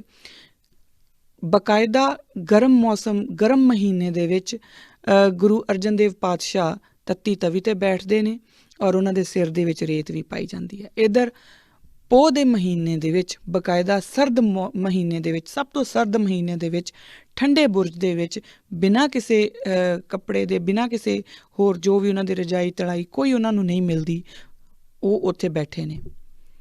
ਤਾਂ ਦੋਨੋਂ ਹੀ ਪਾਸੇ ਸਬਰ ਦਾ ਜਿਹੜਾ ਹੈ ਉਹ ਇੱਕ ਐਕਸਟ੍ਰੀਮ ਹੈ। ਜੇ ਕਰੂਰਤਾ ਦੀ ਹੱਦ ਹੈ ਤਾਂ ਸਬਰ ਦੀ ਵੀ ਹੱਦ ਹੈ, ਦੋਨੋਂ ਹੀ ਪਾਸੇ। ਔਰ ਇਹਦੇ ਵਿਚਕਾਰ ਹੀ ਜਿਹੜਾ ਪੂਰਾ ਫਲਸਫਾ ਹੈ ਸ਼ਹੀਦੀਆਂ ਦਾ, ਉਹ ਇਨਕੈਪਸੂਲੇਟ ਹੋ ਜਾਂਦਾ। ਸਾਨੂੰ ਸਾਡੇ ਮਹਾਰਾਜ ਇਹ ਦੱਸ ਦਿੰਦੇ ਨੇ ਕਿ ਸੱਚ ਦੇ ਮਾਰਗ 'ਤੇ ਚੱਲਦਿਆਂ ਜਦੋਂ ਤੁਸੀਂ ਬਾਬਰ ਨੂੰ ਜਾਬਰ ਕਹਿਣ ਦੀ ਕੋਸ਼ਿਸ਼ ਕਰੋਗੇ, ਜਦੋਂ ਤੁਸੀਂ ਗੁਰੂ ਨਾਨਕ ਦੇ ਰਾਜ ਦੇ ਨਿਯਮ ਦੇ ਉੱਤੇ, ਗੁਰੂ ਨਾਨਕ ਦੇ ਮਿਸ਼ਨ ਦੇ ਉੱਤੇ ਅੱਗੇ ਚੱਲਦਿਆਂ ਜਦੋਂ ਤੁਸੀਂ ਸੱਚ ਦਾ ਜਿਹੜਾ ਰਾਜ ਹੈ ਉਹਨੂੰ ਖੜਾ ਕਰਨ ਦੀ ਕੋਸ਼ਿਸ਼ ਕਰੋਗੇ ਤੇ ਅੱਗੇ ਜ਼ਬਰ ਜਿਹੜਾ ਹੈ ਉਹ ਤੁਹਾਡੇ ਨਾਲ ਲੜਨ ਨੂੰ ਤਿਆਰ ਬੈਠਾ ਹੋਊਗਾ। ਔਰ ਉਹਦੇ ਵਾਸਤੇ ਤੁਹਾਨੂੰ ਮੁੱਲ ਕੋਈ ਵੀ ਤਾਰਨਾ ਪੈ ਸਕਦਾ। ਹੋ ਸਕਦਾ ਤੁਹਾਨੂੰ ਠੰਡੇ ਬੁਰਜ ਵਿੱਚ ਕੈਦ ਕੀਤਾ ਜਾਵੇ ਜਾਂ ਹੋ ਸਕਦਾ ਤੁਹਾਨੂੰ ਤੱਤੀ ਤਵੀ 'ਤੇ ਬਿਠਾ ਦਿੱਤਾ ਜਾਵੇ। ਸੋ ਇਹ ਨਾ ਸੋਚਿਓ ਕਿ ਸਿਰਫ ਤੱਤੀਆਂ ਤਵੀਆਂ ਹੀ ਹੋ ਸਕਦੀਆਂ, ਹੋ ਸਕਦਾ ਤੁਹਾਡੇ ਲਈ ਠੰਡੇ ਬੁਰਜ ਹੋਣ। ਅਤੇ ਇਹ ਵੀ ਨਾ ਸੋਚਿਓ ਕਿ ਸਿਰਫ ਠੰਡੇ ਬੁਰਜ ਹੀ ਹੋਣਗੇ, ਹੋ ਸਕਦਾ ਤੱਤੀਆਂ ਤਵੀਆਂ ਵੀ ਹੋਣ। ਇਹੋ ਜਿਹਾ ਫਲਸਫਾ ਜਦੋਂ ਆ ਜਾਂਦਾ ਹੈ, ਉਸ ਤੋਂ ਬਾਅਦ ਜਾਂ ਉਸ ਦੌਰਾਨ ਜਿਹੜੀਆਂ ਸ਼ਹੀਦੀਆਂ ਦੀ ਇੱਕ ਪਰੰਪਰਾ ਹੈ ਕਿ ਬਕਾਇਦਾ ਆਰਿਆਂ ਨਾਲ ਚੀਰੇ ਜਾਣਾ ਜਾਂ ਕੋਹਲੂ ਦੇ ਵਿੱਚ ਪੀਸੇ ਜਾਣਾ, ਇਹ ਸਾਰੀਆਂ ਸ਼ਹੀਦੀਆਂ ਉਹਦੇ ਵਿੱਚੋਂ ਹੀ ਨਿਕਲ ਕੇ, ਉਸ ਫਲਸਫੇ ਦੇ ਵਿੱਚੋਂ ਹੀ ਨਿਕਲ ਕੇ ਸਾਡੀ ਝੋਲੀ ਪੈਂਦੀਆਂ। ਫਿਰ ਹੀ ਜਿਹੜੇ ਸਿੱਖਾਂ ਦੀਆਂ ਜਿਹੜੀਆਂ ਸ਼ਹਾਦਤਾਂ ਨੇ ਉਹਨਾਂ ਨੂੰ ਕੋਈ ਇੱਕ ਰਾਈਟਰ ਲਿਖਦਾ ਹੈ ਕਿ ਕਿੰਨੇ ਹੀ ਮੈਂ ਈਸਾ ਸਲੀਬ ਦੇ ਉੱਤੇ ਦੇਖੇ ਨੇ, ਸਿੱਖਾਂ ਦੇ ਵਿੱਚ ਕਿੰਨੇ ਹੀ ਈਸਾ ਸਲੀਬ ਦੇ ਉੱਤੇ ਦੇਖੇ ਨੇ, ਕਿ ਜਿਹੜੇ ਈਸਾਈ ਨੇ ਉਹ ਇੱਕ ਈਸਾ ਦੀ ਸਲੀਬ ਦੇ ਉੱਤੇ ਚੜ੍ਹਨ ਦੀ ਗੱਲ ਕਰਦੇ ਨੇ, ਇੱਥੇ ਪਤਾ ਨਹੀਂ ਕਿੰਨੇ ਹੀ ਈਸਾ ਸਲੀਬ ਦੇ ਉੱਤੇ ਚੜ੍ਹ ਗਏ। ਸੋ ਇਹ ਜਿਹੜੀਆਂ ਗੱਲਾਂ ਨੇ ਇਹ ਸਾਡਾ ਜਿਹੜਾ ਇੱਕ ਇਤਿਹਾਸ ਹੈ ਉਹ ਸਾਨੂੰ ਸਿਰਜ ਕੇ ਦਿੱਤਾ ਗਿਆ। ਸਾਡੇ ਕੋਲ ਬਕਾਇਦਾ ਪ੍ਰੈਕਟੀਕਲ ਐਗਜ਼ਾਮਪਲਸ ਨੇ। ਤੀਸਰੀ ਗੱਲ ਜਿਹੜੀ ਹੈ ਉਹ ਸਾਨੂੰ ਇਹ ਵੀ ਸਮਝਣੀ ਬਹੁਤ ਜ਼ਰੂਰੀ ਹੈ ਕਿ ਇੱਕ ਪਾਸੇ ਸਿਰਫ ਸ਼ਹੀਦੀ ਦਿਨਾਂ ਦੀ ਅਗਰ ਆਪਾਂ ਗੱਲ ਕਰੀਏ ਤਾਂ ਉਹ ਇਹ ਹੈ ਕਿ ਇੱਕ ਪਾਸੇ ਜੰਗ ਦੇ ਵਿੱਚ ਵੱਡੇ ਸਾਹਿਬਜ਼ਾਦੇ ਸ਼ਹੀਦ ਹੋ ਰਹੇ ਨੇ, ਉਹ ਬਕਾਇਦਾ ਜੰਗ ਦੇ ਵਿੱਚ ਜੂਝ ਕੇ ਸ਼ਹੀਦ ਹੋ ਰਹੇ ਨੇ। ਦੂਸਰੇ ਪਾਸੇ ਸਬਰ ਤੇ ਸੰਤੋਖ ਦੇ ਨਾਲ ਛੋਟੇ ਸਾਹਿਬਜ਼ਾਦੇ ਵੀ ਸ਼ਹੀਦ ਹੋ ਰਹੇ ਨੇ। ਸੋ ਕਿਤੇ ਵੀ ਉਹਨਾਂ ਨੇ ਨਾ ਤਾਂ ਕਿਤੇ ਕੰਪਰੋਮਾਈਜ਼ ਦੀ ਗੱਲ ਹੈ, ਪਰ ਦੋਨੋਂ ਹੀ ਤਰੀਕੇ ਕਿ ਹੋ ਸਕਦਾ ਤੁਹਾਨੂੰ ਜੰਗ ਦੇ ਵਿੱਚ ਜੂਝਣਾ ਪੈ ਜਾਏ, ਤੇ ਇਹ ਵੀ ਹੋ ਸਕਦਾ ਕਿ ਤੁਹਾਨੂੰ ਸਬਰ ਸੰਤੋਖ ਦੇ ਨਾਲ ਕੰਮ ਲੈਣਾ ਪੈ ਜਾਏ। ਪਰ ਦੋਵੇਂ ਹੀ ਤਰੀਕਿਆਂ ਦੇ ਨਾਲ ਸ਼ਹੀਦੀ ਜਿਹੜੀ ਹੋਣੀ ਹੈ, ਇਹ ਵੀ ਸਾਡੇ ਲਈ ਇੱਕ ਮੈਸੇਜ ਹੈ ਕਿ ਇਹ ਨਾ ਸੋਚਿਓ ਕਿ ਸਬਰ ਸੰਤੋਖ ਜਿਹੜਾ ਆ ਉਹਦੇ ਨਾਲ ਤੁਸੀਂ, ਜਾਂ ਤੁਹਾਨੂੰ ਕੋਈ ਡਰਾਉਣ ਦੀ ਕੋਸ਼ਿਸ਼ ਕਰੂਗਾ ਤੇ ਸਬਰ ਸੰਤੋਖ ਕਿਸੇ ਕਮਜ਼ੋਰ ਦੀ ਗੱਲ ਹੈ, ਕਿਉਂਕਿ ਉਹ ਸਬਰ ਸੰਤੋਖ ਦੇ ਵਿੱਚ ਵੀ ਰਹਿੰਦੇ ਨੇ, ਪਰ ਫਿਰ ਵੀ ਉਹ ਜਿਹੜਾ ਇੱਕ ਉਹਨਾਂ ਦੀ ਗਰਜ ਹੈ, ਜੋ ਉਹਨਾਂ ਦਾ ਸਿਧਾਂਤ ਹੈ, ਉਹ ਅਟੱਲ ਰਹਿੰਦਾ। ਔਰ ਉਹ ਦੂਜੇ ਪਾਸੇ ਕਈ ਵਾਰੀ ਹੋ ਸਕਦਾ ਕਿਤੇ ਤੁਹਾਨੂੰ ਮੈਦਾਨੇ ਜੰਗ ਦੇ ਵਿੱਚ ਹੀ ਜੂਝਣਾ ਪੈ ਜਾਏ। ਸੋ ਇਹ ਸਾਰੀਆਂ ਚੀਜ਼ਾਂ ਨੂੰ ਜਦੋਂ ਆਪਾਂ ਇੱਕ ਕੰਟੀਨਿਊਟੀ ਵਿੱਚ ਦੇਖਾਂਗੇ ਤਾਂ ਸਾਨੂੰ ਸਾਡੇ ਲਈ ਇੱਕ ਸਿਧਾਂਤ ਨਜ਼ਰ ਆਊਗਾ, ਸਾਨੂੰ ਸਾਡੇ ਲਈ ਸਮਝ ਆਊਗੀ ਕਿ ਸਾਡੇ ਗੁਰੂ ਪਾਤਸ਼ਾਹ ਨੇ ਸਾਡੇ ਲਈ ਇੱਕ ਸਿਧਾਂਤ ਉਚਰਿਆ ਹੈ, ਔਰ ਉਹ ਸਿਧਾਂਤ ਨੂੰ ਪੂਰਾ ਕਰਨ ਦੇ ਲਈ ਰਸਤੇ ਦੇ ਵਿੱਚ ਜੋ ਵੀ ਮੁਸ਼ਕਲਾਂ ਆ ਸਕਦੀਆਂ ਨੇ ਉਹ ਸਾਨੂੰ ਉਹਨਾਂ ਨੇ ਪ੍ਰੈਕਟੀਕਲ ਕਰਕੇ ਦਿਖਾ ਦਿੱਤੀਆਂ। ਔਰ ਇਹ ਵੀ ਦੱਸ ਦਿੱਤਾ ਹੈ ਕਿ ਗੁਰੂ ਘਰ ਦੇ ਨਾਲ, ਗੁਰੂ ਦੇ ਸਿਧਾਂਤਾਂ ਦੇ ਨਾਲ ਕੋਈ ਕੰਪਰੋਮਾਈਜ਼ ਨਹੀਂ ਹੋ ਸਕਦਾ, ਚਾਹੇ ਉਹ ਗੁਰੂ ਪੁੱਤਰ ਹੀ ਕਿਉਂ ਨਾ ਹੋਵੇ। ਉਸ ਨੂੰ ਵੀ ਇਹ ਛੋਟ ਨਹੀਂ ਹੈ ਕਿ ਉਹ ਗੁਰੂ ਦੇ ਸਿਧਾਂਤਾਂ ਦੇ ਨਾਲ ਕੋਈ ਕੰਪਰੋਮਾਈਜ਼ ਕਰੇ। ਤੇ ਤੁਸੀਂ ਆਪਾਂ ਤਾਂ ਚੀਜ਼ ਹੀ ਕੀ ਆ। ਫਿਰ ਹੁਣ ਇਹਨਾਂ ਸਾਰੀਆਂ ਚੀਜ਼ਾਂ ਨੂੰ ਜਦੋਂ ਆਪਾਂ ਦੇਖਦੇ ਹਾਂ ਤਾਂ ਫਿਰ ਇਸ ਸ਼ਹੀਦੀ ਮਹੀਨੇ ਦੇ ਵਿੱਚ ਆਪਾਂ ਇਹ ਦੇਖੀਏ, ਇਹਨਾਂ ਦਿਨਾਂ ਦੇ ਵਿੱਚ ਆਪਾਂ ਇਹ ਦੇਖੀਏ ਕਿ ਅਸੀਂ ਕਿੱਥੇ ਖੜੇ ਹਾਂ। ਸਮਾਂ ਮੈਨੂੰ ਇਜਾਜ਼ਤ ਨਹੀਂ ਦੇ ਰਿਹਾ ਕਿਉਂਕਿ ਸਮਾਂ ਹੋ ਗਿਆ, ਪਰ ਇੱਕ ਛੋਟੀ ਜਿਹੀ ਗੱਲ ਹੈ ਜੋ ਮੈਂ ਇਹ ਬੇਨਤੀ ਕਰਕੇ ਉਸ ਤੋਂ ਬਾਅਦ ਆਪਣੀ ਬਾਣੀ ਨੂੰ ਵਿਸ਼ਰਾਮ ਦਊਂਗੀ। ਇੱਕ ਤਾਂ ਗੱਲ ਇਹ ਹੈ ਕਿ ਸ਼ਹੀਦੀਆਂ ਨੂੰ, ਕਿਉਂਕਿ ਜਦੋਂ ਇਸ ਤਰੀਕੇ ਦਾ ਜਿਹੜਾ ਇੱਕ ਇਲਾਹੀ ਰਾਜ ਚਲਾਉਣ ਦੀ ਗੱਲ ਹੋਵੇ, ਕਿਉਂਕਿ ਉਹ ਦੈਵਿਕ ਸਿਧਾਂਤਾਂ ਦੀ ਗੱਲ ਜਦੋਂ ਚੱਲ ਰਹੀ ਹੋਵੇ, ਤਾਂ ਉਸ ਸਮੇਂ ਤੁਸੀਂ ਦੁਨਿਆਵੀ ਤਰਕਾਂ ਦੇ ਨਾਲ ਚੀਜ਼ਾਂ ਨੂੰ ਪਰਖ ਨਹੀਂ ਸਕਦੇ। ਅਸੀਂ ਕਿੱਥੇ ਗੜਬੜ ਕਰ ਰਹੇ ਹਾਂ? ਇੱਕ ਤਾਂ ਸਾਨੂੰ ਆਪਣਾ ਇਤਿਹਾਸ ਹੀ ਪਤਾ ਨਹੀਂ, ਦੂਜਾ ਅਸੀਂ ਆਪਣੇ ਆਪ ਨੂੰ ਤਾਰਕਿਕ ਦੱਸਣ ਦੇ ਚੱਕਰ ਦੇ ਵਿੱਚ ਕਿ ਅਸੀਂ ਤਾਂ ਬੜੇ ਤਰਕ ਦੇ ਉੱਤੇ ਕੰਮ ਕਰਦੇ ਹਾਂ, ਅਸੀਂ ਇੰਨੇ ਕੁ ਮੂਰਖਤਾ ਭਰਪੂਰ ਗੱਲਾਂ ਕਰਦੇ ਹਾਂ ਕਿ ਸਾਨੂੰ ਖੁਦ ਨੂੰ ਸਮਝ ਨਹੀਂ ਆਉਂਦੀ ਕਿ ਅਸੀਂ ਕਿੱਧਰ ਨੂੰ ਚਲੇ ਗਏ। ਉਹਦਾ ਕਾਰਨ ਇਹ ਹੈ ਕਿ ਇੱਕ ਪਾਸੇ ਇਲਾਹੀ ਜਿਹੜਾ ਇੱਕ ਦੈਵਿਕ ਸਿਧਾਂਤ ਹੈ, ਦੂਸਰੇ ਪਾਸੇ ਦੁਨਿਆਵੀ ਸਿਧਾਂਤ ਹੈ। ਤੁਸੀਂ ਦੋਨਾਂ ਨੂੰ ਕਿੱਦਾਂ ਤੁਲਨਾ ਕਰ ਲਓਗੇ? How can you compare apples and oranges? ਇੱਕ ਕਹਾਵਤ ਵੀ ਹੈ ਨਾ ਕਿ ਸੇਬਾਂ ਨੂੰ ਔਰੇਂਜਸ, ਇਹ ਮੈਂ ਪੰਜਾਬੀ ਦੇ ਵਿੱਚ ਲਿਟਰਲੀ ਟਰਾਂਸਲੇਟ ਕਰਦੀ ਹਾਂ ਕਿ ਜੇ ਮੈਂ ਕਹਾਂ ਕਿ ਸੇਬ ਤੇ ਸੰਤਰੇ ਦੋਨੋਂ ਇੱਕੋ ਹੀ ਆ ਤਾਂ ਇਹ ਤਾਂ ਮੇਰੀ ਬੇਵਕੂਫੀ ਆ। ਸੋ ਸਾਡੀ ਪ੍ਰੋਬਲਮ ਕਿੱਥੇ ਆ ਕਿ ਅਸੀਂ ਇੱਕ ਦੈਵਿਕ ਸਿਧਾਂਤ ਨੂੰ ਇੱਕ ਦੁਨਿਆਵੀ ਸਿਧਾਂਤ ਦੇ ਨਾਲ ਅਸੀਂ ਉਸੇ ਤਰਕ ਨੂੰ ਉੱਧਰ ਲਾਉਣ ਦੀ ਕੋਸ਼ਿਸ਼ ਕਰਦੇ ਹਾਂ, ਔਰ ਇੱਥੇ ਆ ਕੇ ਸਾਡੀ ਜਿਹੜੀ ਬੁੱਧ ਹੈ ਉਹ ਫੇਲ ਹੋ ਜਾਂਦੀ ਆ, ਕਿਉਂਕਿ ਫਿਰ ਉਹ ਗੱਲ ਬਣਦੀ ਨਹੀਂ, ਫਿਰ ਸਾਨੂੰ ਸਮਝ ਨਹੀਂ ਆਉਂਦੀ। ਫਿਰ ਅਸੀਂ ਸਵਾਲ ਪੁੱਛਦੇ ਹਾਂ ਕਿ ਇਹ ਕਿੱਦਾਂ ਹੋ ਸਕਦਾ, ਇਹ ਕਿਵੇਂ ਹੋ ਸਕਦਾ ਹੈ ਕਿ ਇੱਕ ਬਾਬਾ ਜਿਹੜਾ ਹੈ ਉਹ ਬਿਨਾਂ ਸਿਰ ਦੇ ਲੜੀ ਗਿਆ? ਇਹ ਕਿੱਦਾਂ ਹੋ ਗਿਆ ਕਿ ਇੱਕ ਇਕੱਲਾ ਬੰਦਾ 5 ਤੀਰ ਲੈ ਕੇ ਆਉਂਦਾ ਔਰ ਉਹ ਸਰਹੱਦ ਫਤਿਹ ਕਰ ਜਾਂਦਾ? ਇਹ ਕਿੱਦਾਂ ਹੋ ਗਿਆ? ਸੋ ਆਪਾਂ ਫਿਰ ਉਸੇ ਗੱਲ 'ਤੇ ਆਈਏ, ਜਦੋਂ ਅਸੀਂ ਆਪਣੇ ਸਿਧਾਂਤ, ਜਦੋਂ ਅਸੀਂ ਆਪਣੇ ਗੁਰੂ ਨਾਨਕ ਦੇ ਮਿਸ਼ਨ ਨੂੰ ਸਮਝਣ ਦੀ ਕੋਸ਼ਿਸ਼ ਕਰਾਂਗੇ ਔਰ ਉਸ ਮਿਸ਼ਨ ਨੂੰ ਪੂਰਾ ਕਰਨ ਦੇ ਲਈ ਜਦੋਂ ਗੁਰੂ ਨਾਨਕ ਪਾਤਸ਼ਾਹ ਬਾਬਰ ਨੂੰ ਜਾਬਰ ਕਹਿੰਦੇ ਨੇ, ਔਰ ਉਸ ਤੋਂ ਬਾਅਦ ਛੋਟੇ ਸਾਹਿਬਜ਼ਾਦਿਆਂ ਦੇ ਆਪਾਂ ਇਤਿਹਾਸ 'ਤੇ ਆਉਂਦੇ ਹਾਂ ਕਿ ਜਦੋਂ ਉਹ ਵੀ ਉਹੀ ਗੱਲ ਬੋਲਦੇ ਨੇ ਕਿ ਤੇਰੇ ਵੱਸ ਦੀ ਗੱਲ ਨਹੀਂ ਸਾਨੂੰ ਡਰਾ ਲੈਣਾ, ਕਿਉਂਕਿ ਅਸੀਂ ਤਾਂ ਉਸ ਇੱਕ ਸੱਚੇ ਨੂੰ ਸਲਾਮ ਕਰਦੇ ਹਾਂ, ਬੰਦੇ ਨੂੰ ਤਾਂ ਅਸੀਂ ਸਲਾਮ ਕੀਤਾ ਹੀ ਨਹੀਂ। ਜਦੋਂ ਛੋਟੇ ਸਾਹਿਬਜ਼ਾਦੇ ਇਸ ਗੱਲ ਨੂੰ ਆ ਕੇ ਬੋਲਦੇ ਨੇ ਔਰ ਬਕਾਇਦਾ ਉਸ ਤੋਂ 5 ਸਾਲ ਲੱਗਦੇ ਨੇ ਔਰ ਬਕਾਇਦਾ ਬਾਬਾ ਬੰਦਾ ਬਹਾਦਰ ਆ ਕੇ ਸਰਹੰਦ ਨੂੰ ਵਿਜੇ ਕਰ ਲੈਂਦੇ ਨੇ, ਫਤਿਹ ਕਰ ਲੈਂਦੇ ਨੇ ਔਰ ਬਕਾਇਦਾ ਉਸ ਰਾਜ ਦੀ ਨੀਂਹ ਰੱਖੀ ਜਾਂਦੀ ਆ। ਸੋ ਇਹ ਜਿਹੜੀਆਂ ਗੱਲਾਂ ਨੇ ਆਪਾਂ ਇਸ ਨੂੰ ਜਦੋਂ ਆਪਾਂ ਸਮ ਅਪ ਕਰਾਂਗੇ ਅਤੇ ਇਸ ਨੂੰ ਅਸੀਂ ਆਪਣੇ ਨਾਲ ਢਕਾ ਕੇ ਦੇਖਾਂਗੇ ਕਿ ਅਸੀਂ ਕੀ ਸਿੱਖਣਾ ਹੈ। ਤਾਂ ਪਹਿਲਾਂ ਤਾਂ ਅਸੀਂ ਆਪਣੇ ਸਿਧਾਂਤਾਂ ਤੋਂ ਜਾਣੂ ਹੋਈਏ, ਆਪਣੇ ਇਤਿਹਾਸ ਤੋਂ ਜਾਣੂ ਹੋਈਏ, ਕਿਉਂਕਿ ਬਿਨਾਂ ਆਪਣੇ ਇਤਿਹਾਸ ਤੋਂ ਜਾਣੂ ਹੋਏ, ਬਿਨਾਂ ਆਪਣੇ ਸਿਧਾਂਤਾਂ ਤੋਂ ਜਾਣੂ ਹੋਏ ਸਾਨੂੰ ਸਮਝ ਹੀ ਨਹੀਂ ਆਉਣੀ ਕਿ ਸਾਡਾ ਜਿਹੜਾ ਸਿਧਾਂਤ ਆ ਉਹ ਦੈਵਿਕ ਹੈ। ਸਾਨੂੰ ਇਹ ਸਮਝ ਹੀ ਨਹੀਂ ਆਉਣੀ ਕਿ ਅਸੀਂ ਇੱਕ ਇਲਾਹੀ ਸਿਧਾਂਤ ਦੀ ਗੱਲ ਕਰ ਰਹੇ ਹਾਂ। ਅਸੀਂ ਸਾਡੇ ਗੁਰੂ ਪਾਤਸ਼ਾਹ ਨੇ ਜਿਹੜੇ ਹਲੀਮੀ ਰਾਜ ਦੀ ਗੱਲ ਕੀਤੀ ਸੀ ਔਰ ਉਹ ਇਕੱਲੇ ਇੱਕ ਪੰਜਾਬ ਦੇ ਵਿੱਚ ਨਹੀਂ, ਉਹਨਾਂ ਨੇ ਵਿਸ਼ਵ ਦੇ ਵਿੱਚ ਗੱਲ ਕੀਤੀ ਹੈ ਕਿ ਵਿਸ਼ਵ ਦੇ ਵਿੱਚ ਹਲੀਮੀ ਰਾਜ ਹੋਣਾ ਚਾਹੀਦਾ, ਕਿਰਤੀਆਂ ਦਾ ਰਾਜ ਹੋਣਾ ਚਾਹੀਦਾ। ਉਹ ਹੋਊਗਾ ਕਦੋਂ? ਜਦੋਂ ਗੁਰੂ ਨਾਨਕ ਦਾ ਮਿਸ਼ਨ ਅਸੀਂ ਪੂਰਾ ਕਰਨ ਵੱਲ ਜਾਵਾਂਗੇ। ਔਰ ਗੁਰੂ ਨਾਨਕ ਦਾ ਮਿਸ਼ਨ ਗੁਰੂ ਇਤਿਹਾਸ ਨੇ ਪੂਰਾ ਕੀਤਾ, ਅੱਜ ਵੀ ਕਰ ਰਿਹਾ, ਖਾਲਸਾ ਅੱਜ ਵੀ ਹੈ।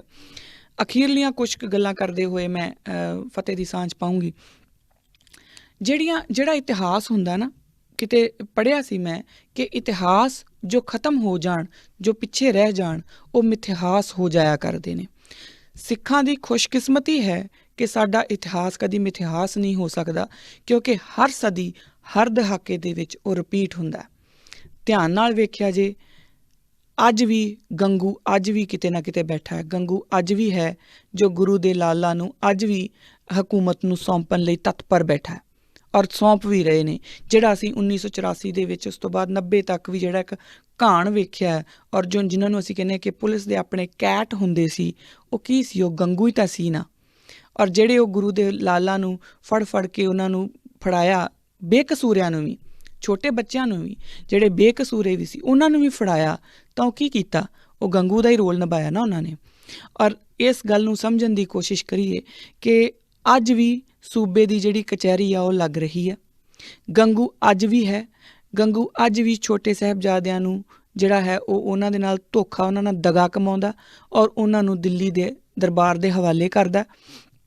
ਅੱਜ ਵੀ ਸੂਬੇ ਦੀ ਕਚਹਿਰੀ ਵੀ ਲੱਗਦੀ ਹੈ ਔਰ ਜਦੋਂ ਸੂਬੇ ਦੀ ਕਚਹਿਰੀ ਲੱਗਦੀ ਹੈ ਤਾਂ ਅੱਜ ਵੀ ਜਿਹੜੇ ਗੁਰੂ ਮਹਾਰਾਜ ਦੇ ਲਾਲ ਨੇ, ਜਿਨ੍ਹਾਂ ਵੱਲ ਹੱਥ ਕਰਕੇ ਉਹਨਾਂ ਨੇ ਕਿਹਾ ਸੀ ਕਿ ਜੀਵਤ ਕਈ ਹਜ਼ਾਰ, ਅੱਜ ਵੀ ਉਹ ਸੂਬੇ ਨੂੰ ਅੱਖਾਂ ਕੱਢਦੇ ਨੇ। ਉਹ ਅੱਜ ਵੀ ਇਹੀ ਕਹਿੰਦੇ ਨੇ ਕਿ ਅਸੀਂ ਕਿਸੇ ਨੂੰ ਸਲਾਮ ਨਹੀਂ ਕਰਦੇ। ਹਮਨੇ ਸੱਚੇ ਸਾਹਿਬ ਕੋ ਸਲਾਮ ਕੀਆ ਹੈ, ਕਿਸੇ ਔਰ ਕੋ ਸਲਾਮ ਹਮ ਨਹੀਂ ਕਰਤੇ। ਉਹ ਅੱਜ ਵੀ ਇਹ ਗੱਲ ਕਹਿੰਦੇ ਨੇ। ਆਪਾਂ ਇਸ ਸਾਰੇ ਸਿਧਾਂਤ ਦੇ ਉੱਤੇ ਪਹਿਰਾ ਦਈਏ, ਸਾਰੇ ਇਕੱਠੇ ਹੋਈਏ, ਕਿਉਂਕਿ ਇਕੱਠੇ ਹੋਵਾਂਗੇ ਤਾਂ ਫਿਰ ਹੀ ਅਸੀਂ ਅੱਗੇ ਆਪਣੇ ਗੁਰੂ ਮਹਾਰਾਜ ਦੇ ਚਰਨਾਂ ਦੇ ਨਾਲ ਲੱਗ ਕੇ ਇਸ ਮਿਸ਼ਨ ਨੂੰ ਅੱਗੇ ਤੋਰ ਪਾਵਾਂਗੇ। ਔਰ ਗੁਰੂ ਪਾਤਸ਼ਾਹ ਨੂੰ ਜੇ ਇਹਨਾਂ ਦਿਨਾਂ ਦੇ ਵਿੱਚ ਆਪਾਂ ਸ਼ਰਧਾਂਜਲੀ ਦੇਣੀ ਹੈ ਨਾ, ਤਾਂ ਕੋਸ਼ਿਸ਼ ਕਰੀਏ ਕਿ ਆਪਣੇ ਸਾਰੇ ਵਖਰੇਵੇਂ ਖ਼ਤਮ ਕਰਕੇ ਇਕੱਠੇ ਸਿਰ ਜੋੜ ਕੇ ਬਈਏ, ਦੇਖੀਏ ਕਿ ਕਿੱਥੇ ਕੀ ਗਲਤ ਹੋ ਰਿਹਾ, ਅਸੀਂ ਕਿੱਥੇ ਚੂਕ ਗਏ, ਅਸੀਂ ਆਪਣੇ ਸਿਧਾਂਤ ਤੋਂ ਜਾਣੂ ਹੋਈਏ।